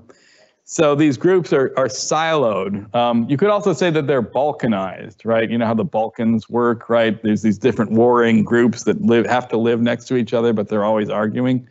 That's kind of how these groups work, in my experience of it, right? And that's an important part of the, social and political dynamics of the DSM. The groups kind of get together and kind of protect their territory, right? Like, we're defining the anxiety disorders. You're not an expert in anxiety disorders, so you can't tell us how to do this. And, then the mood disorders are a different group. And so you can get like the same thing in two places for political reasons.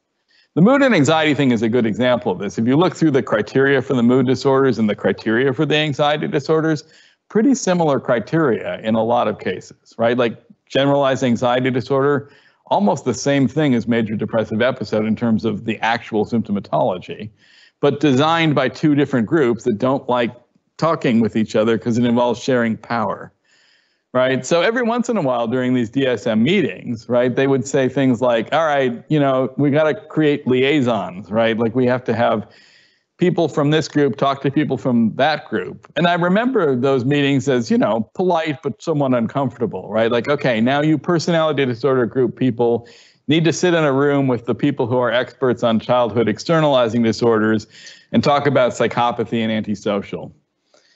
At the end of the day, right before you could go to the bar, right? So they would always put these things at the end of the day, so people were frustrated that way too. And then, you'd be polite and say, oh, it's nice to see you, Dr. Smith, and so on and so forth. But nothing ever really got accomplished, right? Because you're trying to protect your own territory, right? You can't have people over here tell you over here what you're doing with your stuff. And that's part of why the DSM is somewhat incoherent, I think. The chapters don't talk to each other. If you read through the whole thing, you'd notice this, right? Like this chapter doesn't seem to have any understanding of this other chapter.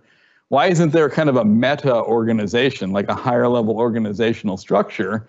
Well, oftentimes it's because of the political and social dynamics of how the DSM is created. So these siloed groups, right, focus on specific parts of the bigger clinical picture and protect control over their specific domain. And personality disorders was one of these work groups.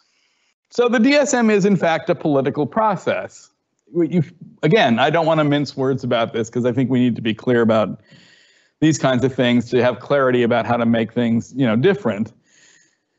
But I also want to be clear that political processes are not necessarily inherently bad or evil, right? Because they're just, sometimes necessary to get the work done.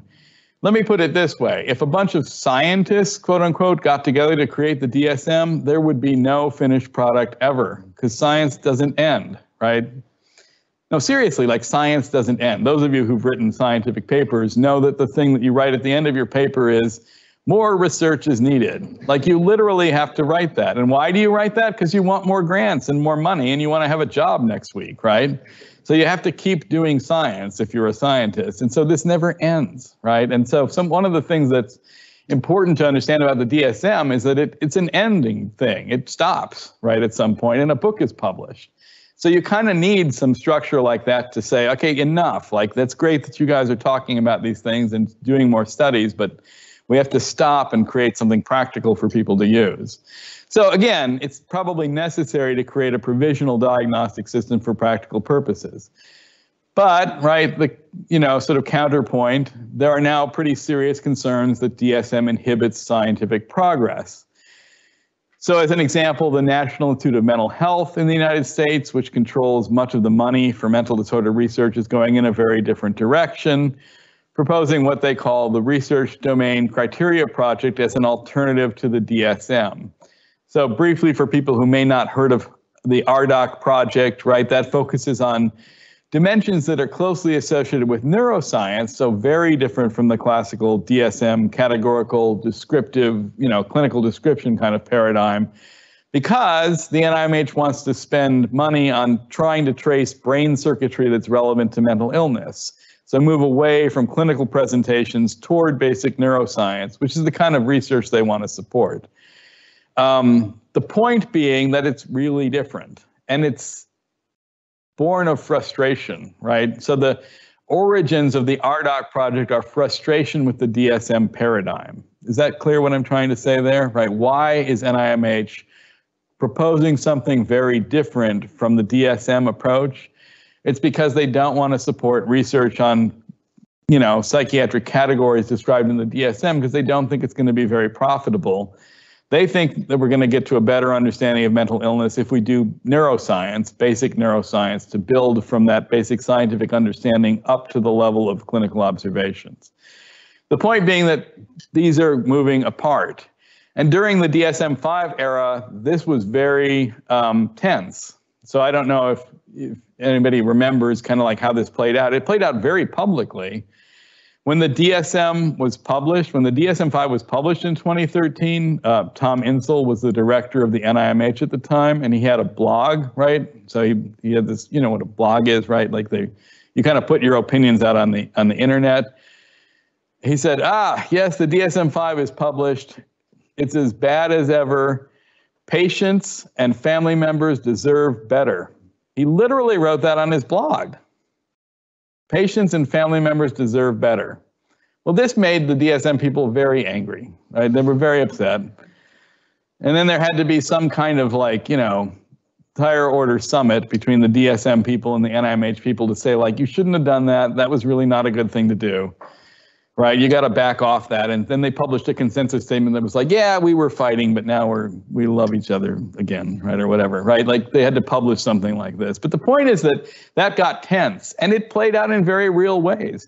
Historically, the earlier DSMs, there was a very close relationship between NIMH and the American Psychiatric Association so that you could get money to flow in ways that helped the DSM. During the DSM-5 era, the NIMH made it clear that they would spend no money on the DSM. So there were no well-funded field trials, right? The older ones had, lots of federal money to help do field trials to see how the disorders would work. That did not happen during the DSM-5 era because the NIMH didn't want to spend money that they thought the American Psychiatric Association should be spending because they wanted to go in this different, more neuroscience-oriented direction. So it had very real consequences, right? This kind of disagreement between NIMH and the APA about how to approach mental disorders and their classification. So we can go through this in a kind of a historical timeline for the personality disorders. The personality disorder group first formed around 2007 to 2011. And those of you who were following this at the time will remember this. That was a pretty interesting work group. So I was, surprised, but also very happy to be asked to join the personality disorders work group. Leading into about 2007, I was concerned that people like me, so what do I mean by people like me?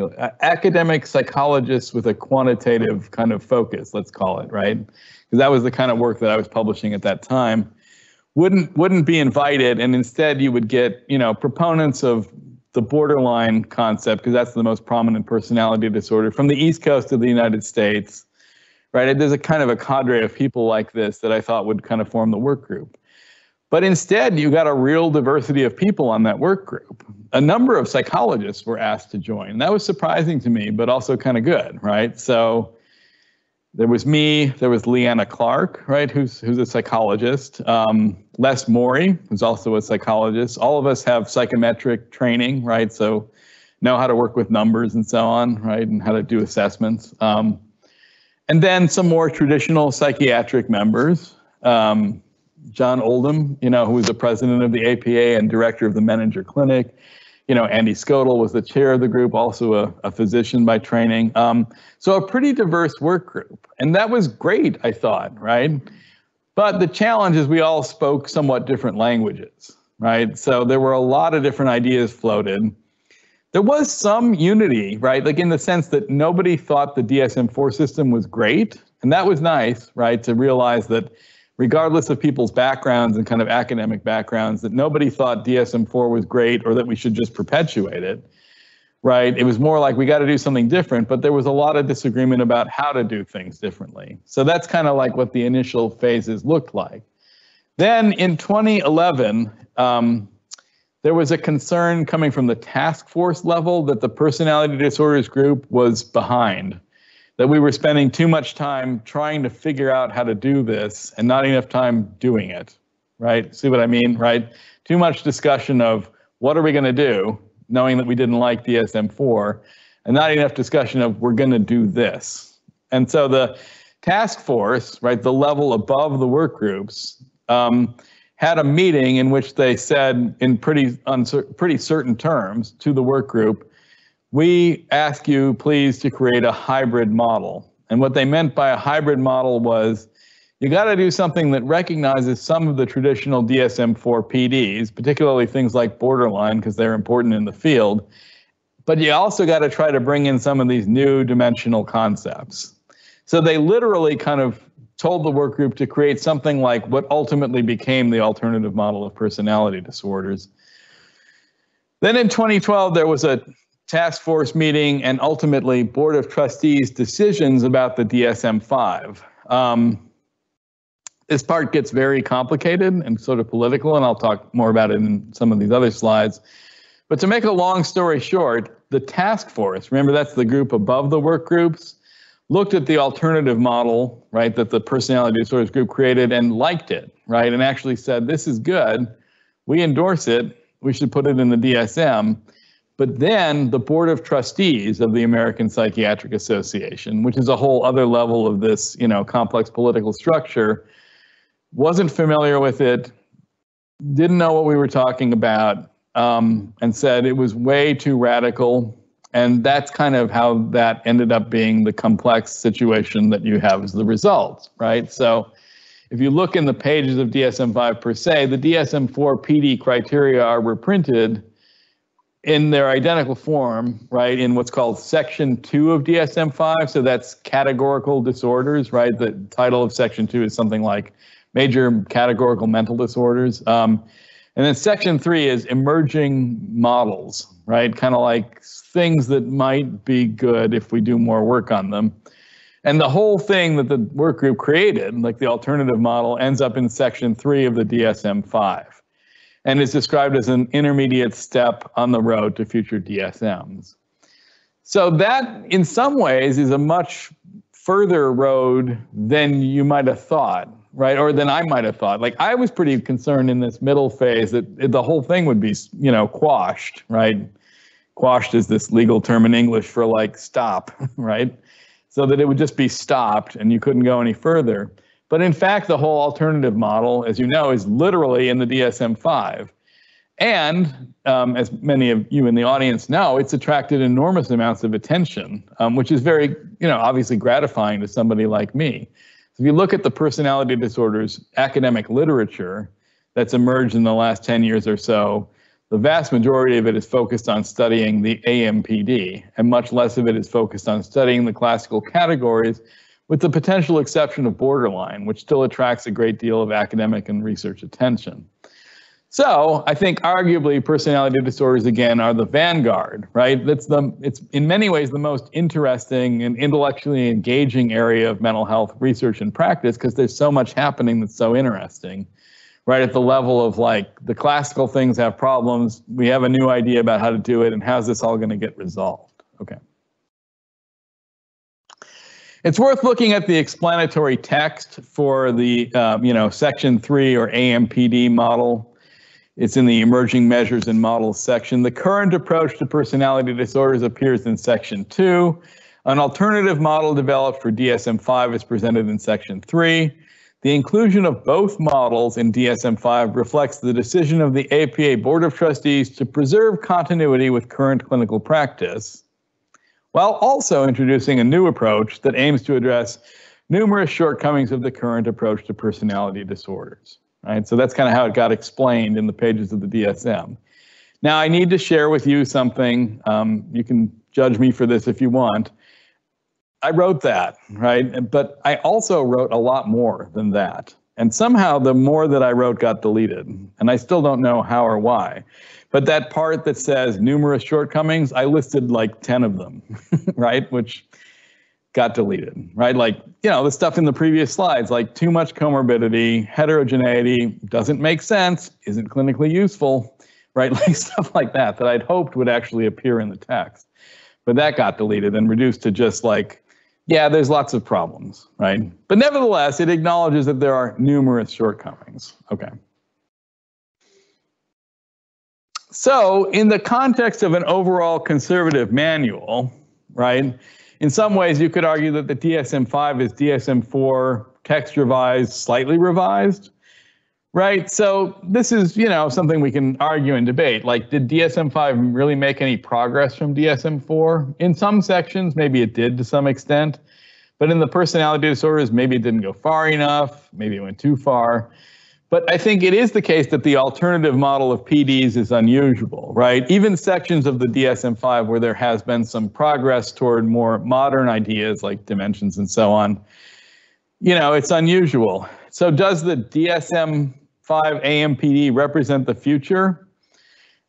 Hopefully.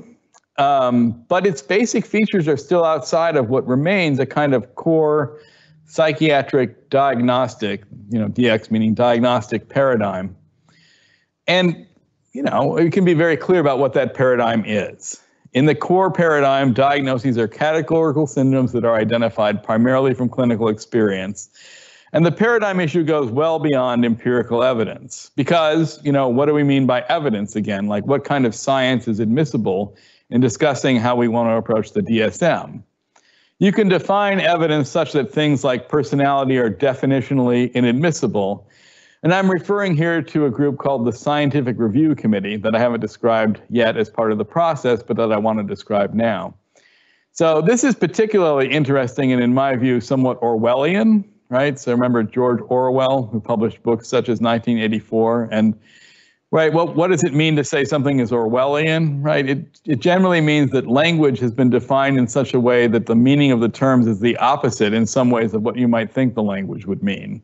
And that's particularly ironic with regard to the so-called scientific review committee of the DSM-5, because they defined science as things within the DSM-IV paradigm, quite literally.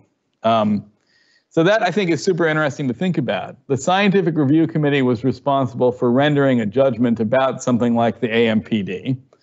And they said, science means that the DSM is correct. They literally said this, right? The scientific approach to the DSM is that the DSM is assumed to be correct unless there's abundant evidence that it isn't, right? So they set a very high bar for changing anything within the idea that there's only one paradigm, and the paradigm is the classical psychiatric paradigm. Does that make sense what I'm trying to say here, right? They said science is what the DSM says, and the scientific evidence has to be within that paradigm to even be considered, right? So you can't bring in concepts like dimensions, because that's like saying psychiatry is, dance. Right? Like it's like a completely different concept that doesn't belong here because it doesn't fit within the paradigm. So the only legitimate constructs, like the only thing that the SRC was willing to consider, are categorical clinical syndromes, because only data of that sort are admissible to the SRC, right? So the SRC's format was what are called Robbins and Gouset category validators. So talk about that in a future slide, but basically, Robbins and Gouset is a famous paper, from the early 70s, from that era that I was talking about before, about how to validate a categorical psychiatric disorder, like, for example, diseases run in families. We'll talk about what that means in a moment, but this paradigm issue is a fundamental issue in the classification saga, because what is admissible scientific evidence ends up to be really kind of relevant to how some of the committees within DSM function. And a big problem, I think maybe for the future, is that the psychiatric paradigm doesn't work well, particularly for personality disorders, which makes for a somewhat awkward situation. So what is the Robbins and Gouset paradigm that the SRC was working with, right? Again, the Scientific Review Committee. They said science is this, and things that don't do this aren't science, essentially, right? And as you can see, this is only one way of thinking about what science is. So within the SRC paradigm, clinical description always comes first. Then you do laboratory studies of the clinically described categorical disorders, like seeking biomarkers and so on. Then you do studies trying to tell the difference between categories of psychiatric disease. Then you do follow-up studies like examining temporal stability. Then you might do things like family studies, right, to see if psychiatric disorder runs in families. And then you ask yourself, is this working? And you conclude that it is, because it's within the paradigm, and it's very circular in my diagram here, right? So if you're stuck within that paradigm, you can't get out of that paradigm. That's why I have it illustrated as a circle of arrows here, right? If that's the paradigm, you can't walk outside of it because you're stuck in this circle. And one of the major challenges, I think, in psychiatry, and certainly in the way the SRC, right, the Scientific Review Committee, it's hard for me not to be somewhat, disrespectful maybe, right? Like I don't want to be disrespectful. Like people who ran the SRC, Ken Kendler was the chair of it and is a brilliant and influential psychiatrist. Ken and I have published together on a number of occasions. I hope he respects me. I certainly have a great deal of respect for him. But, right, there's this kind of constrained way of thinking about things that's very characteristic of the, of the SRC. So I'll just say a little bit about, kind of the way in which this came together, right? So Ken and I even managed to work together on a sort of post-DSM-5 paper. So during the DSM-5 process, you can see that we disagreed very much with each other, but we did write a paper together that kind of talks about things that had happened, right, from the perspective of people who were involved. And of course, you can read that for more detail, and I'll skip over some of this stuff so we get to some of the AMPD stuff. But there is one thing that I really do want to mention, because this really epitomizes the issue with the SRC. This is an email from Daryl Regier. Remember, Daryl was one of the task force chairs to members of the DSM-5, people who were working on the DSM-5. Originally, Michael Rutter, right, there aren't too many more famous psychiatrists living today than Sir Michael Rutter, was going to be a member of the Scientific Review Committee, the SRC, but he resigned from it when he found out there would not be an examination of the scientific basis for DSM-IV criteria, and that DSM-IV would be used as a gold standard starting point for narrow examination of validators that could demonstrate improvements over the previous version.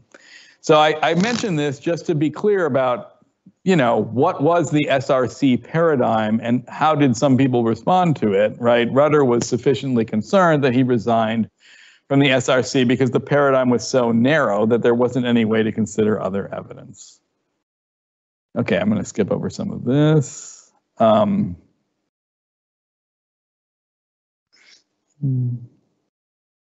Okay. So yeah, let's get to the AMPD per se. So what is the alternative model of personality disorders, right? So this is presented in the DSM-5, as we've been discussing. It represents contemporary research in many ways, I think, better than the DSM-IV model. It has this dimensional focus that makes it, again, outside of the classical psychiatric paradigm. And the idea of the AMPD is to capture self and interpersonal problems and pathological personality traits. It allows for more severity ratings. And as I think Peter mentioned in the introduction, it's similar to what is now really the official international model of personality disorders in the International Classification of Disease. So that ICD-11 personality disorder model is very similar to the AMPD and very different from the DSM-IV model, and is in fact official. So that's another interesting angle on all of this that we've been talking about. The ICD-11 personality disorder model is basically the AMPD, simplified in certain ways, but is essentially the AMPD, and is now the official model. So let's get into the details of how the AMPD is actually structured. The alternative model of personality disorders has sort of two big elements to it, criterion A and criterion B. So criterion A refers to functional impairments. There are two elements, self and interpersonal, that will come up in future slides, and then two sub-elements in each broad element that we'll talk about. Criterion B refers to maladaptive personality traits. It consists of 5 domains. Again, I'll fill in the blanks in these upcoming slides. And you can get additional descriptive detail through these sub-facets or sort of more detailed elements of the 5 broad domains. So for this slide, I just want to convey that criterion A is impairment in personality functioning, and criterion B is something like personality traits. So you can think of criterion A as kind of process, or what a person's personality is supposed to do for them, right? Like kind of how personality works. And you can think of criterion B as something like the content, or like what the person's personality is. And it's that combination of how the personality functions and what the personality consists of that defines personality disorder within this approach. Right? So that's what I'm trying to convey here, just the distinction between the major criteria, criterion A and criterion B. Okay. Criterion A, as I said, has these two big parts of it, self and interpersonal. Within the self part, there are two key elements. So again, criterion A has two parts, self and interpersonal. And now we're talking about within criterion A, within the self part, what are the elements of self that are relevant to personality disorders? And they are identity and self-direction. So by identity, what is meant is experiencing the self as unique, right? So people with personality disorders have trouble distinguishing themselves from other people, right? They have trouble defining a clear and coherent sense of self that isn't influenced by other people. They have trouble with boundaries between themselves and other people, right? So they have difficulty navigating the boundary between what is them and what is someone else. People with good identity have very stable self-esteem and an ability to appraise themselves accurately, right? So people with personality disorders often have self-esteem that varies greatly depending on what's going on in their lives at any point in time. And identity also refers to the capacity for a range of emotions, because you know who you are and you can experience yourself independent of your emotional experience, essentially, right? So the idea here is a person with a healthy sense of identity can experience strong emotions, but still realize that their emotions are part of their experience and not part of their identity so much, right? It's that ability to take a step back from your emotional experience of the world and reflect on what's happening to you emotionally, and then kind of metabolize, right, or deal with that emotional sort of experience and come back to a deeper understanding of who you are. So these things sound maybe a bit abstract, but clinically you see this kind of thing a lot, right? And that's what we often see clinically when we think a personality disorder might be present, because you're working with somebody who presents with something that's more traditional, like a depressive episode, or having trouble in a relationship or something like this, and then suddenly you realize that there's problems with self-other boundaries, right? It might show up as something like suddenly they start dressing like you, the clinician, right? It might show up as something like, they're inappropriately, romanticizing the therapy, right? They might be, sort of erotic in the therapy even, right? That's odd and inappropriate, like that shouldn't be happening. Or they might then become extremely angry with you, right? Because you aren't, responding to their romantic overtures and so on and so forth, right? So the point is that fusion, right? That inability to understand situational nuances, right? And the nature of relationships is kind of part of how this works. Okay. Self-direction, the pursuit of meaningful goals. So being able to understand who you are and what you're trying to do, utilization of pro-social and constructive standards of behavior, and the ability to productively self-reflect. Second part of criterion A is interpersonal functioning. So remember again, criterion A has self and other, or self and interpersonal pieces to it. Within the self piece were the elements we were just discussing. So now we're going to talk about the two elements within the interpersonal piece. And those are empathy and intimacy.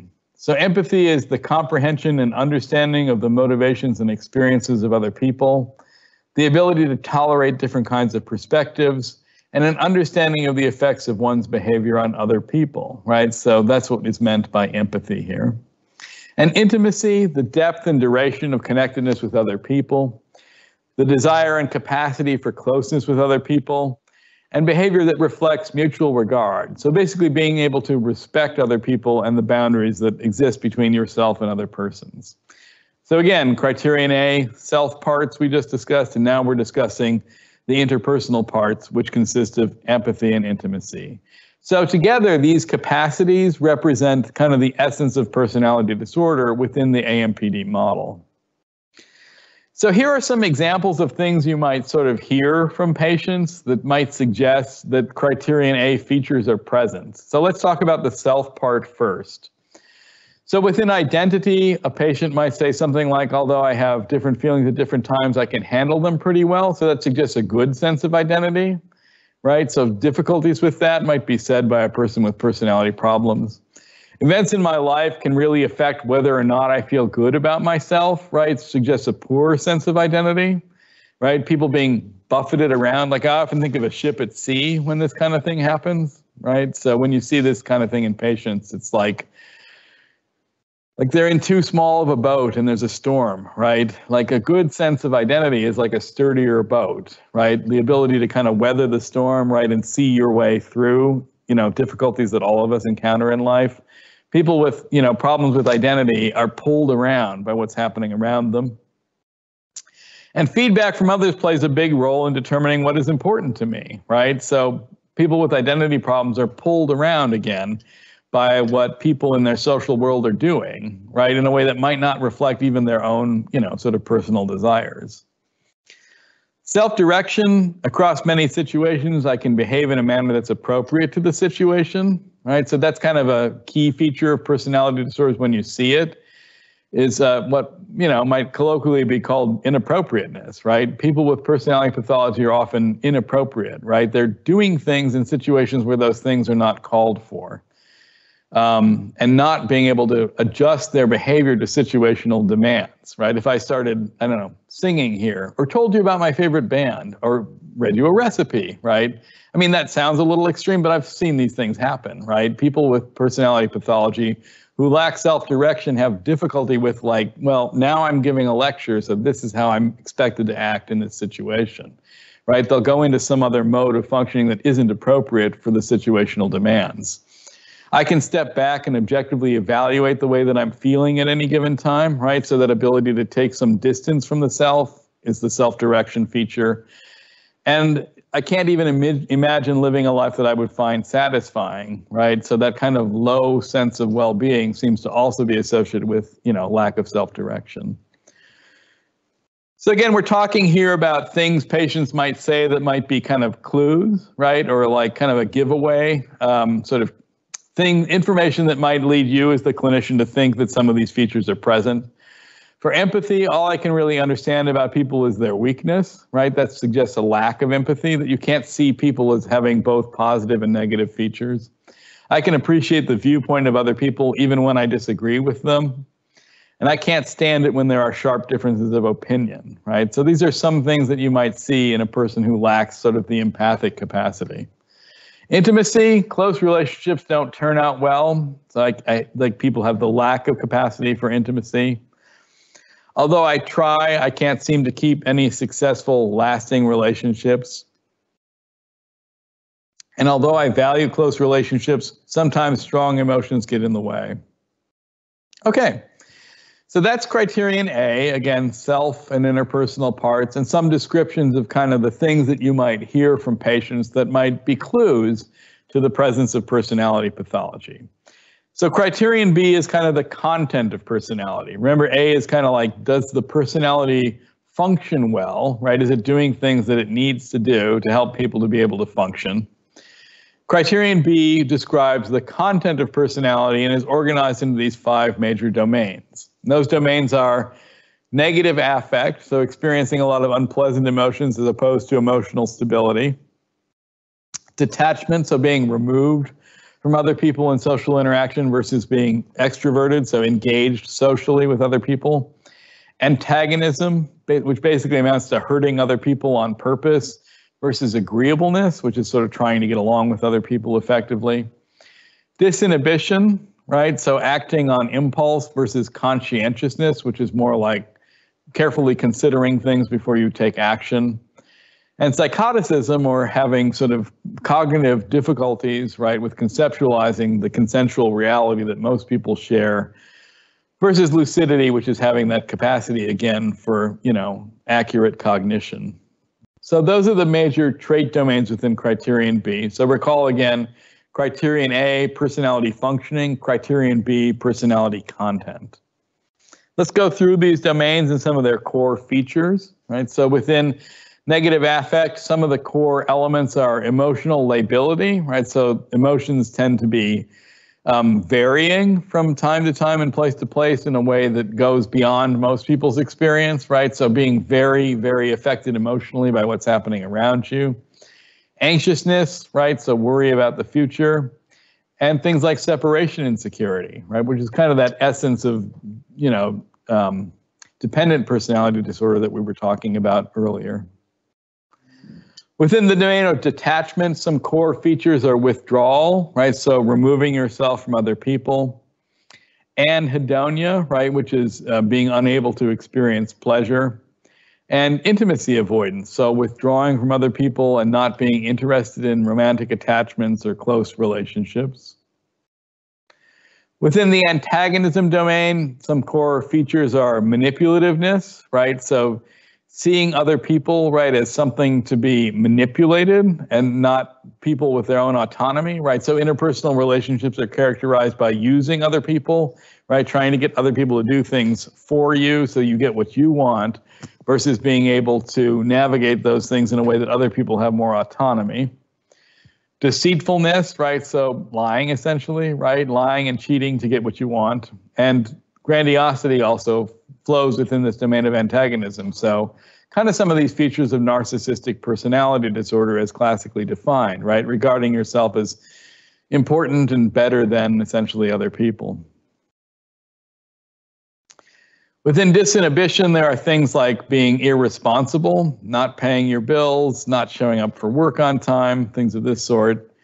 Being impulsive, right? So acting before thinking through the consequences of the actions.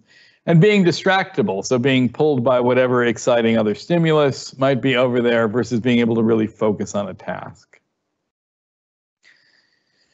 And within psychoticism are some of these features that were classically associated with the schizotypal domain. So things like unusual beliefs and experiences, eccentricity, sort of being an eccentric or unusual person, and perceptual dysregulation, basically having, perceptual experiences that other people aren't having, essentially. Okay. So one way that you can assess criterion B, right, is through, and Peter mentioned this originally, the personality inventory for DSM-5, which has been translated into Swedish as well. Various forms are available free and online. So one of the nice things about the way the AMPD played out is that we were able to create the PID-5 as part of our work there.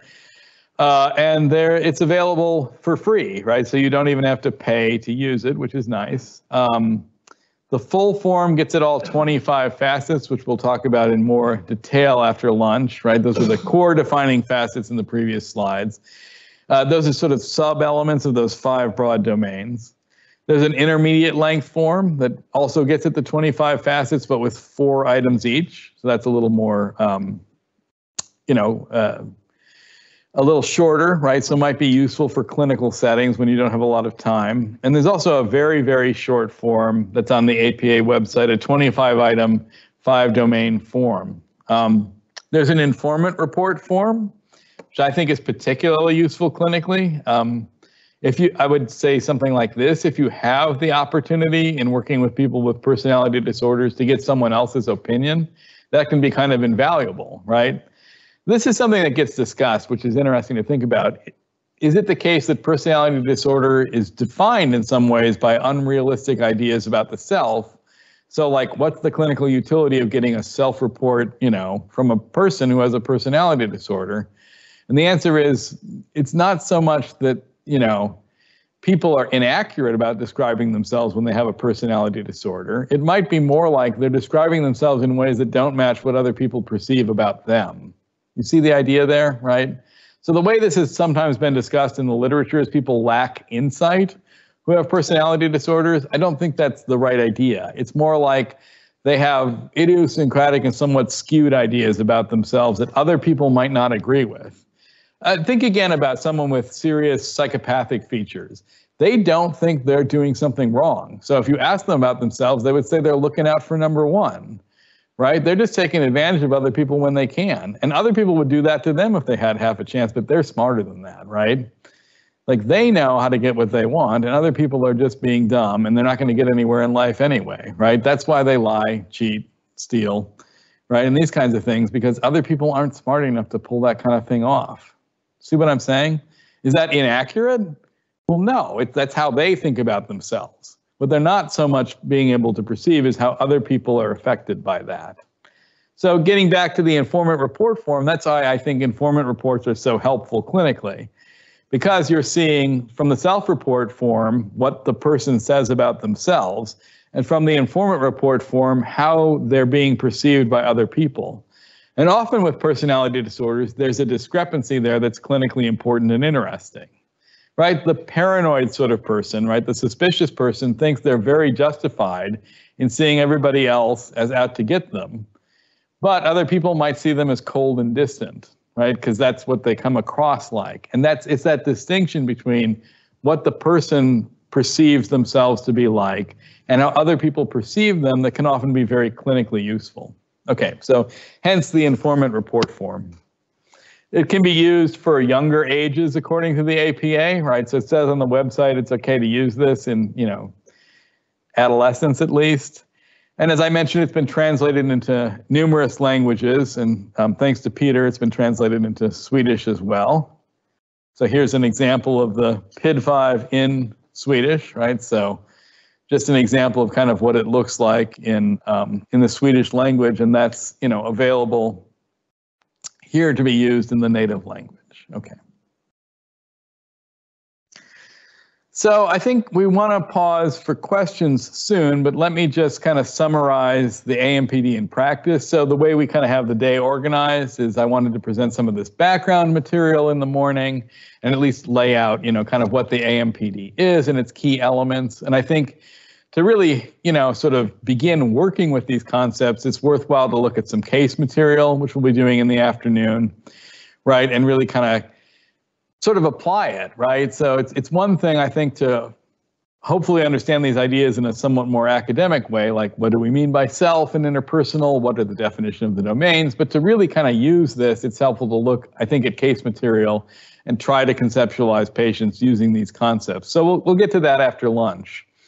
But let me just summarize this kind of part of the day by talking about some of the potential advantages of the AMPD in practice, and then we can have a discussion and ask some questions. I think one of the attractive things about it as a model is it's very person-centered, right? So those concepts are meant to be able to help you, the clinician, better conceptualize the patient, not by putting people into these DSM-IV style boxes, but by having more sort of ideas and concepts you can apply to understand the person. I think it's developmentally contextualized in a way that's kind of interesting to think about, right? So interpersonal and self-identity issues sort of mature through the course of people's lives. And so that's interesting to think about, right? Those things are becoming more sort of solidified as people are reaching adulthood in a more healthy personality. And the maladaptive tendencies are similar, right? You can refer to age-based norms, for example, right? In terms of trying to figure out whether those tendencies are present or not. And there's some evidence, which I can point you to, but won't get into too much here, but basically studies of clinical utility, right? So you can ask clinicians, do they find the clinical utility of the DSM-IV model to be greater or less than the clinical utility of the AMPD? And there's a literature suggesting improved clinical utility of the AMPD concepts relative to the more inflexible classical category labels. Okay. So hopefully that's a brief, but, you know, hopefully thorough, like covers the elements, introduction to, you know, key elements of the AMPD. And I think now, right at 11:30 would be a good time to, you know, transition to questions from the audience and discussion that we can have before we break for lunch. So questions and discussion, please.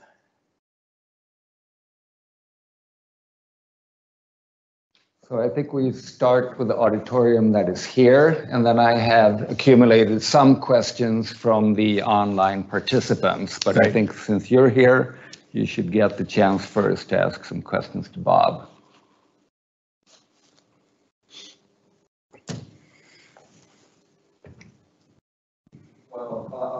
Please.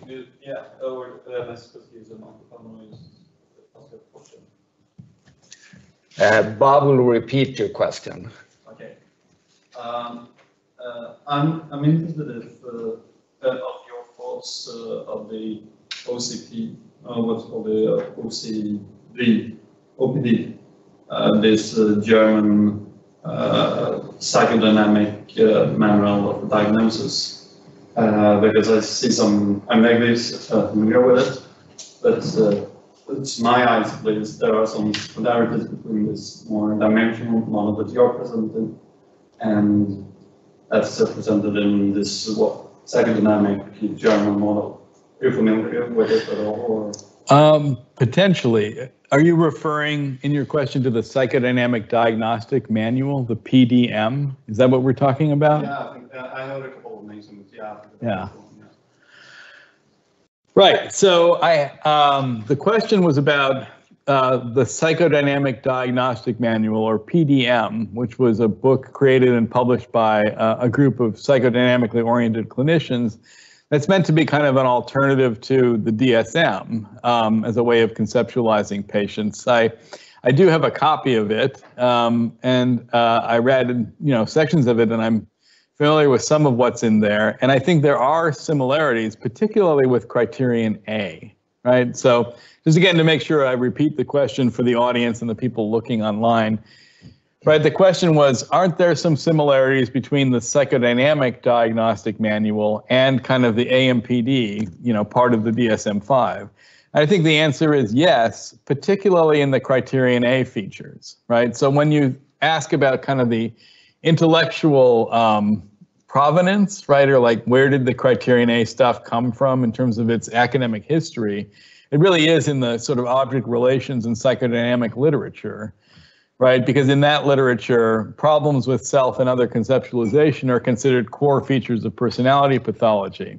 So yeah, I think the part of the work group that was involved in creating the criterion A features was very familiar with the sort of psychodynamic object relations literature, and those ideas filtered into the AMPD model through criterion A.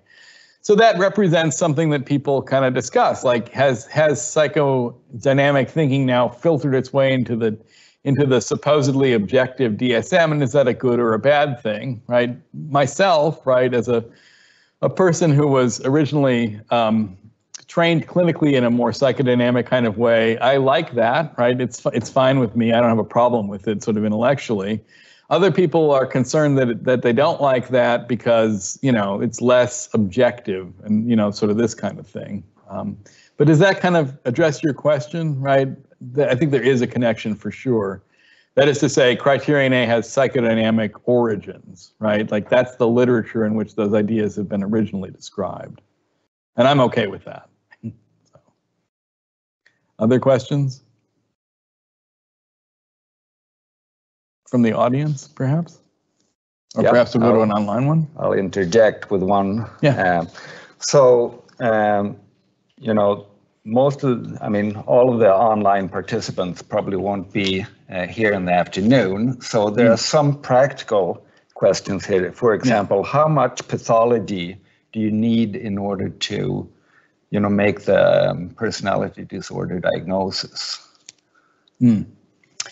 Yeah, so the question, I'll just repeat it again. How much pathology? So we're switching now to a dimensional model, so we can ask questions like, well, okay, if there's a dimension, how much do you need to say you've crossed a threshold into saying a diagnosis should be rendered? There's a few ways of answering that question.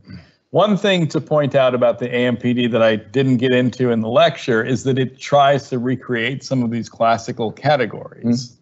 So it says things like, well, these criterion A features plus these criterion B features would look a lot like borderline personality disorder, for example. And in those rubrics, right, in those sections of the AMPD, there are guidelines for how many features you need and so on and so forth. So there's that as part of the answer, but there's also a sort of deeper question here like, okay, I'm using something like the PID-5 clinically. I have the norms, right? I know the average for the population and the standard deviation, but are you going to say a feature is present at 1 standard deviation above the threshold, 2 standard deviations above the threshold? So the AMPD text per se doesn't answer this question, right? It does not say in the DSM-5 how high the threshold needs to be to justify that, a maladaptive trait is present. So I think at this stage in the development of it, it's kind of up to the user to decide what it means to be extreme. And, practically speaking, you might rely on what is, typically done with similar personality diagnostic instruments. So often with things like, say, the MMPI, for example, right? 2 standard deviations above the mean or a T-score of 70 is seen as, clinically significant. So that's one way of saying it, right? 1 standard deviation, like a T-score of 60, would be seen as suggestive, for example. So you could rely, I think, on those traditional standards. I'll also mention that we are under contract to produce a manual for the PID-5. So we have an agreement with the American Psychiatric Association to produce a manual. So when that is published, hopefully it'll be finished later this year and then in press, there will be, more spelled out norms and kind of more of this material that you see surrounding things like the MMPI that gives the user a clear and unequivocal sense, of how to judge trait elevations. Yeah. Yeah.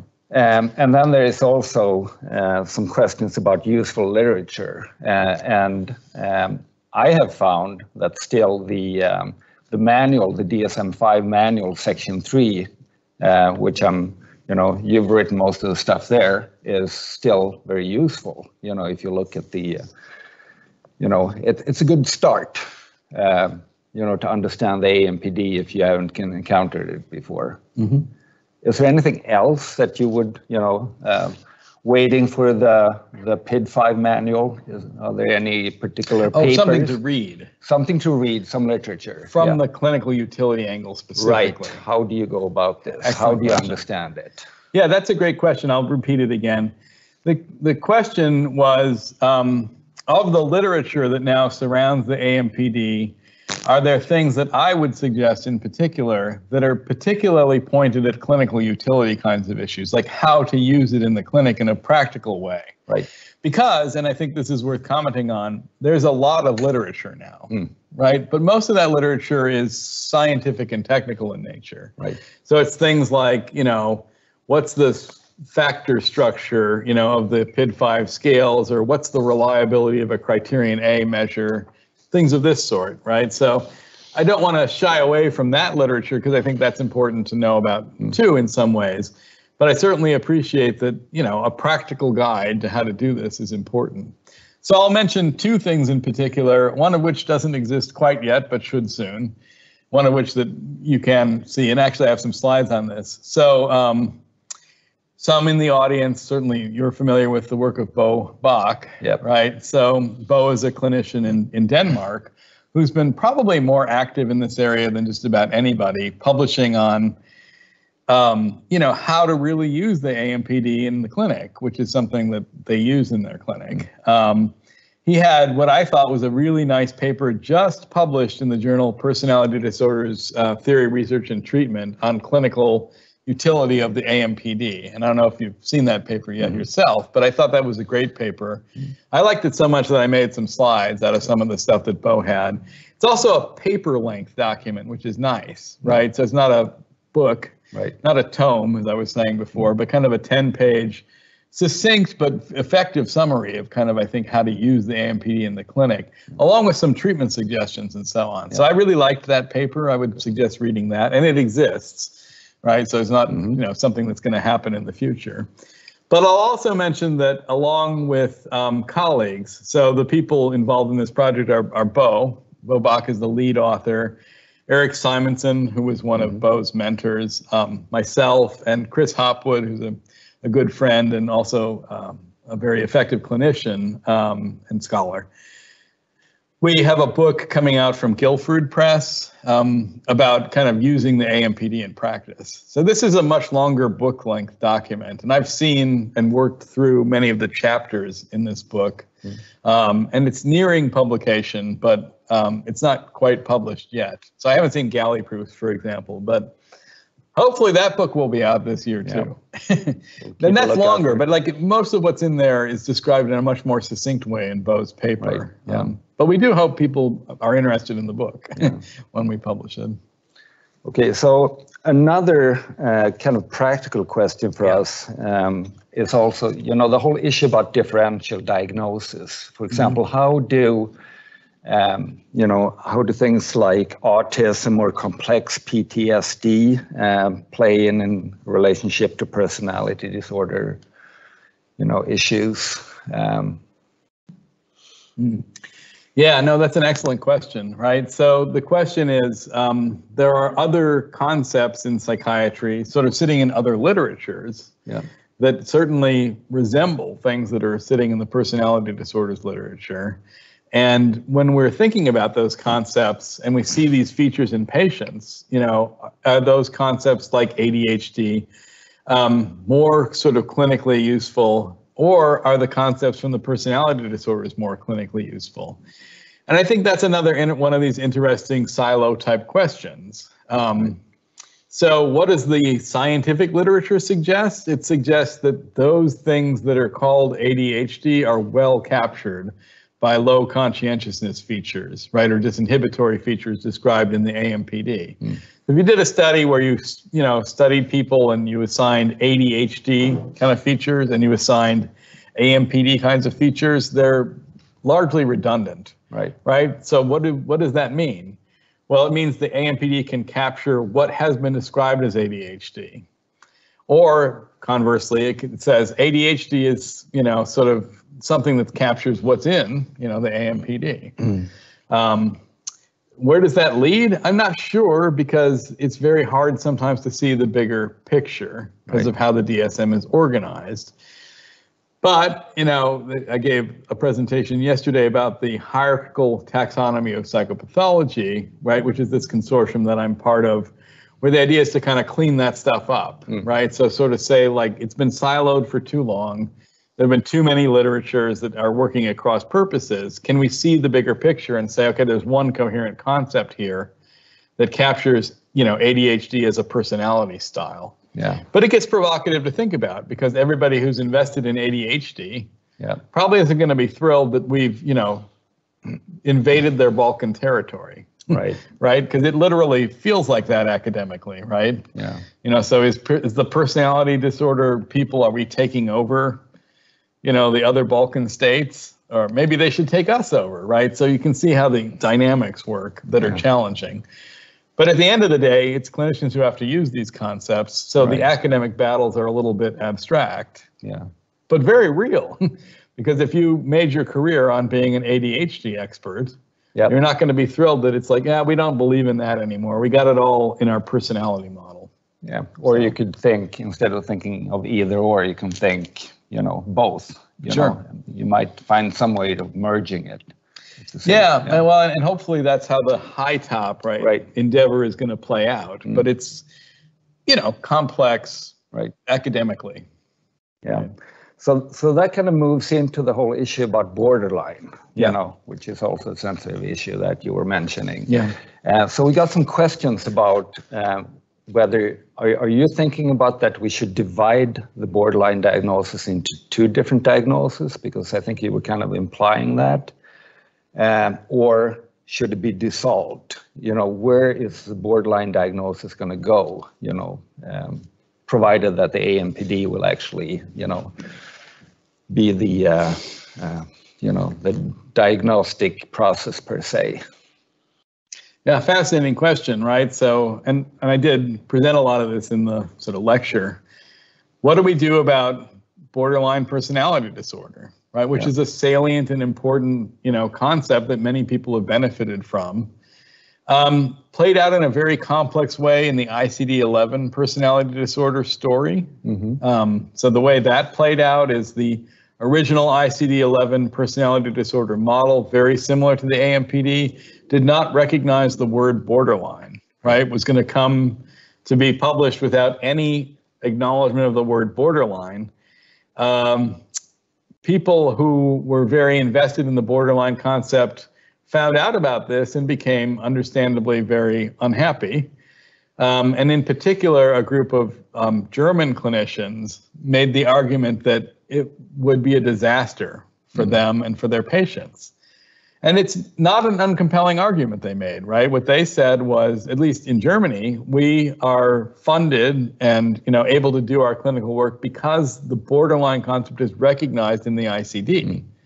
If we don't recognize the concept, we can't do our work, is essentially what they were saying. Like, it's that serious. So what ultimately happened was the ICD-11 committee added a borderline specifier in a very ad hoc, tacked on kind of way. You know what I mean by tacked on? It's like you have a list for the store, right? And then, you're going to the store and then your wife writes down something else. That's kind of how it looks, right? It's like, we have it all right, but I'm going to add this, right? And it's written like that in the ICD-11 too, which is very provocative. It says, also, we need to recognize borderline, not because we want to really, but because people made us do so, right? If you read between the lines, it kind of reads like that. Because it goes through like, doesn't really work, has these problems, and so on and so forth. But it's in there. Yeah, and at the same time, I think Bubach, among other people who have also described that it's perfectly, you can just describe the borderline problems within the AMPD structure. I mean, it'll But the capture, word, yeah, the word is missing. the word, Yeah, the word right, and is it's the word that many people are very sensitive to. Mm. And is it Right. even the right word, right? So Yeah. that's another discussion we can have. You know, I recall I was invited to give a talk at the University of Washington, which is where, you know, Linehan and well, right, that's where Marshall Linehan is appointed. And so I had, you know, the privilege and opportunity to have a sort of one-on-one meeting with her. And what I remember from that meeting was that she disavowed an attachment to the word, right? So she said, I don't really care about the word borderline. I would prefer to call it regulation disorder, is what she said to me. Right, so there are a few more prominent scholars and clinicians working on borderline than Marshall Linehan, and she at least said to me personally, she's not particularly attached to the word. No. So I don't know, right? Like you'd have to ask people who are closer to the borderline community how much the word means to them. Right. Because I'm confident that many of them, I could name them if I wanted, are very attached to that word. And the solution that you alluded to, well, I mean, it's described, like borderline is really well captured in the AMPD. In a lot of ways, that's what the AMPD is describing. Exactly. Criterion A plus like a bunch of criterion B features, that's borderline. But the word's missing. The word is missing. Yeah. So where do you think the AMPD will go from here? Now we have the ICD-11, which is basically the AMPD, you know, from January 1st. But at the same time, the DSM-5 has been out for about 9 years now. And so you can't say that the implementation has been particularly quick, at least not in Europe. And I'm not quite sure what it's been like in the US, but I understand it's not really hasn't gained any kind of momentum there either. Implementation-wise. Right, clinically, using it clinically. Yeah, well, I think it would help for it to be the only model, right? Right now there's an alternative. Right. And so there's been a great deal of academic interest, for sure, right? So there's a lot of literature to rely on in reviewing and thinking about, you know, our understanding of the AMPD. Right. Will it be recognized as the only model? It's a little hard to imagine that something like that won't happen because of the pressure coming from the ICD, in my viewpoint. Yeah. It's difficult to have the ICD say something and the DSM say something very different. Okay. So I think I can say that there's a kind of a proto committee, like the beginning of a committee for considering these issues. That committee, I was asked to serve on it. We've had 2 meetings so far. And what's clear so far in those meetings is that there's an acknowledgement of a very large scholarly literature on the AMPD. So I'm hopeful that that committee will eventually arrive at a solution in which the old, you know, Section 2 PD model is kind of discarded in favor of moving the AMPD essentially into Section 2. Right. But there are many sensitive details and political issues, right, that have to be addressed in doing that. But it seems to me to be moving in that direction. And I think it is founded on that academic literature, right? And probably that's how it kind of has to go, right? So before you can roll it out more to the clinic, right, you have to have a solid basis from which to claim that it's reliable and valid and clinically useful. And that literature is largely built, I think, at this point. So what do you think that the hybrid part of the AMPD will go? You know, are the categories going to be remain, do you think? Or, I mean, in the ICD-11, you don't have the categories anymore. Right. Yeah. Excellent question. I mean, so the question is, the AMPD includes a kind of hybrid part, right? It tries to re-describe or kind of reverse engineer, right? Some of the DSM-IV diagnoses to say, well, you can build borderline and narcissistic and all these things out of elements of the AMPD. Will that be retained if it moved into the main section, or would that be kind of discarded? My thinking is that it will be retained, but there's other solutions that are possible too. So imagine, for example, borderline is kept in exactly like it is in DSM-IV, but it's moved to the mood disorders. That's a solution that some people have suggested. But if you quantitatively oriented personality disorder people don't like borderline, you know, sell it. It's like the Louisiana Purchase, isn't it?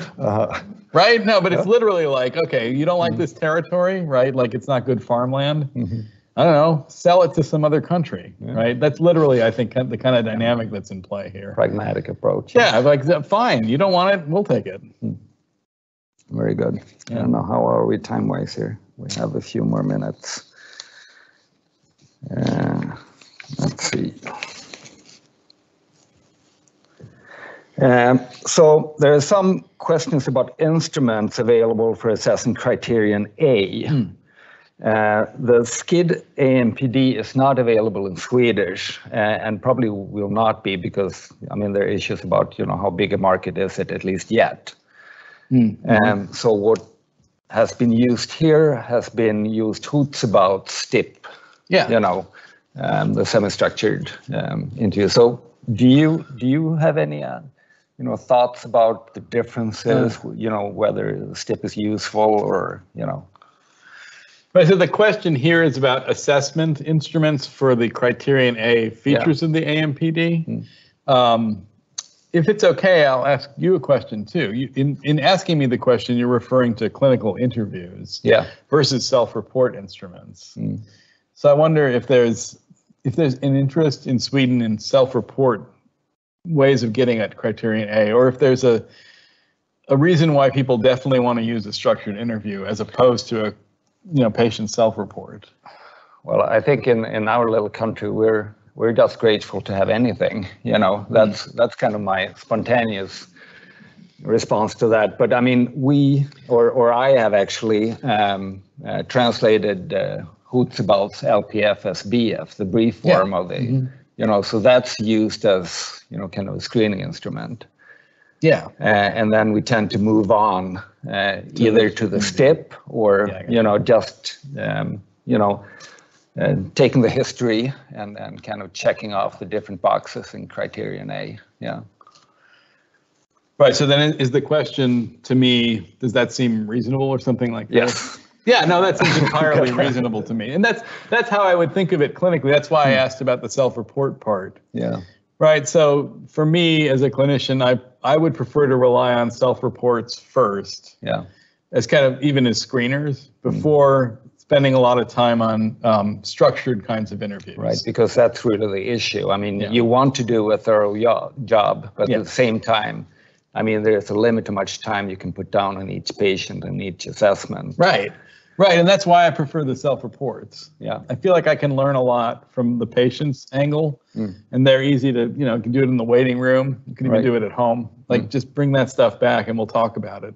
Also, I like the idea of therapeutic assessment, right? So that's something I find valuable clinically. So I like personality assessment, as you can see.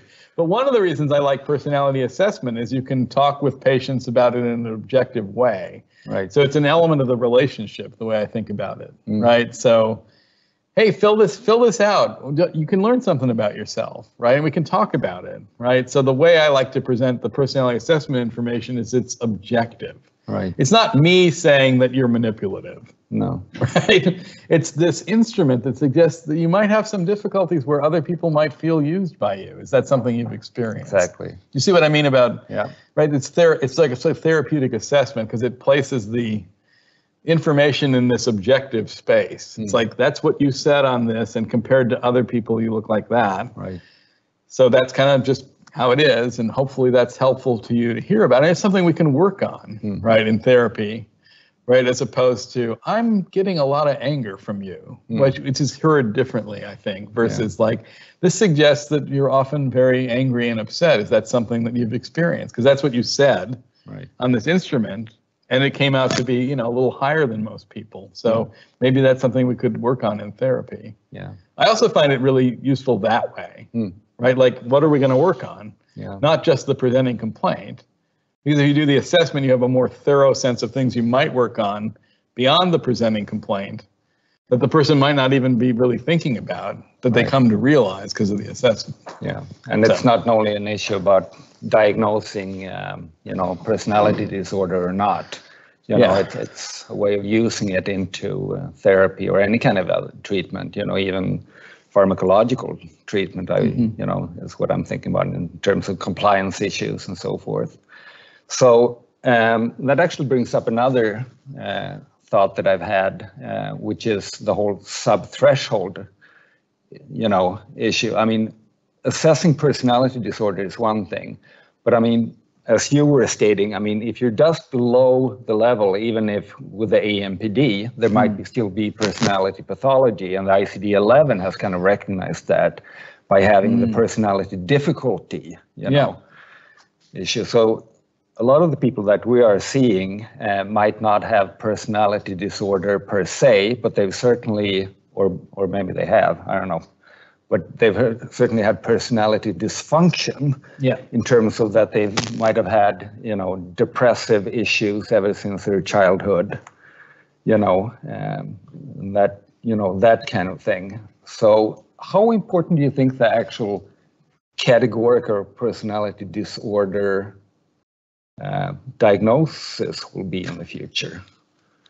Or is it more, will we move to kind of a dysfunction there too, that the sub-threshold issues might be, just as important?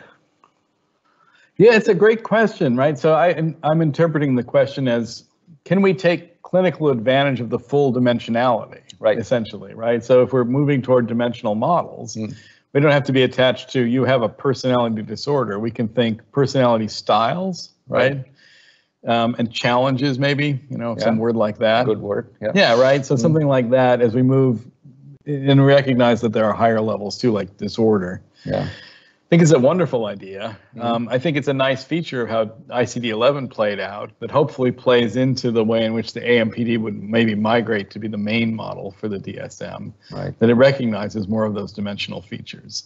Another thing, right, that I think is nice about that is it helps to reconcile the axis 2 deletion issue, right? So in DSM-5, the multi-axial system was deleted. Right. And the original intent of having axis 1 and axis 2 was that you would always consider personality, even when there's we call it a florid, right? So like a major kind of mental disorder, you, as the clinician, were still supposed to try to pay attention to the underlying personality dynamics and features that should be on axis 2. Yeah. So it'd be nice to kind of return to that, that kind of idea that in typical clinical assessment and case conceptualization, you've got, not just psychiatric syndromes, but also personality features. Right. So I'd like to see a solution like that. I think that'd be great. Good. Well, it's been, I think we're ready to kind of conclude this if there isn't any last questions here. And I'm extremely honored and proud to have you here. Yeah, thanks. And I hope you will return to Sweden and particularly to Varberg.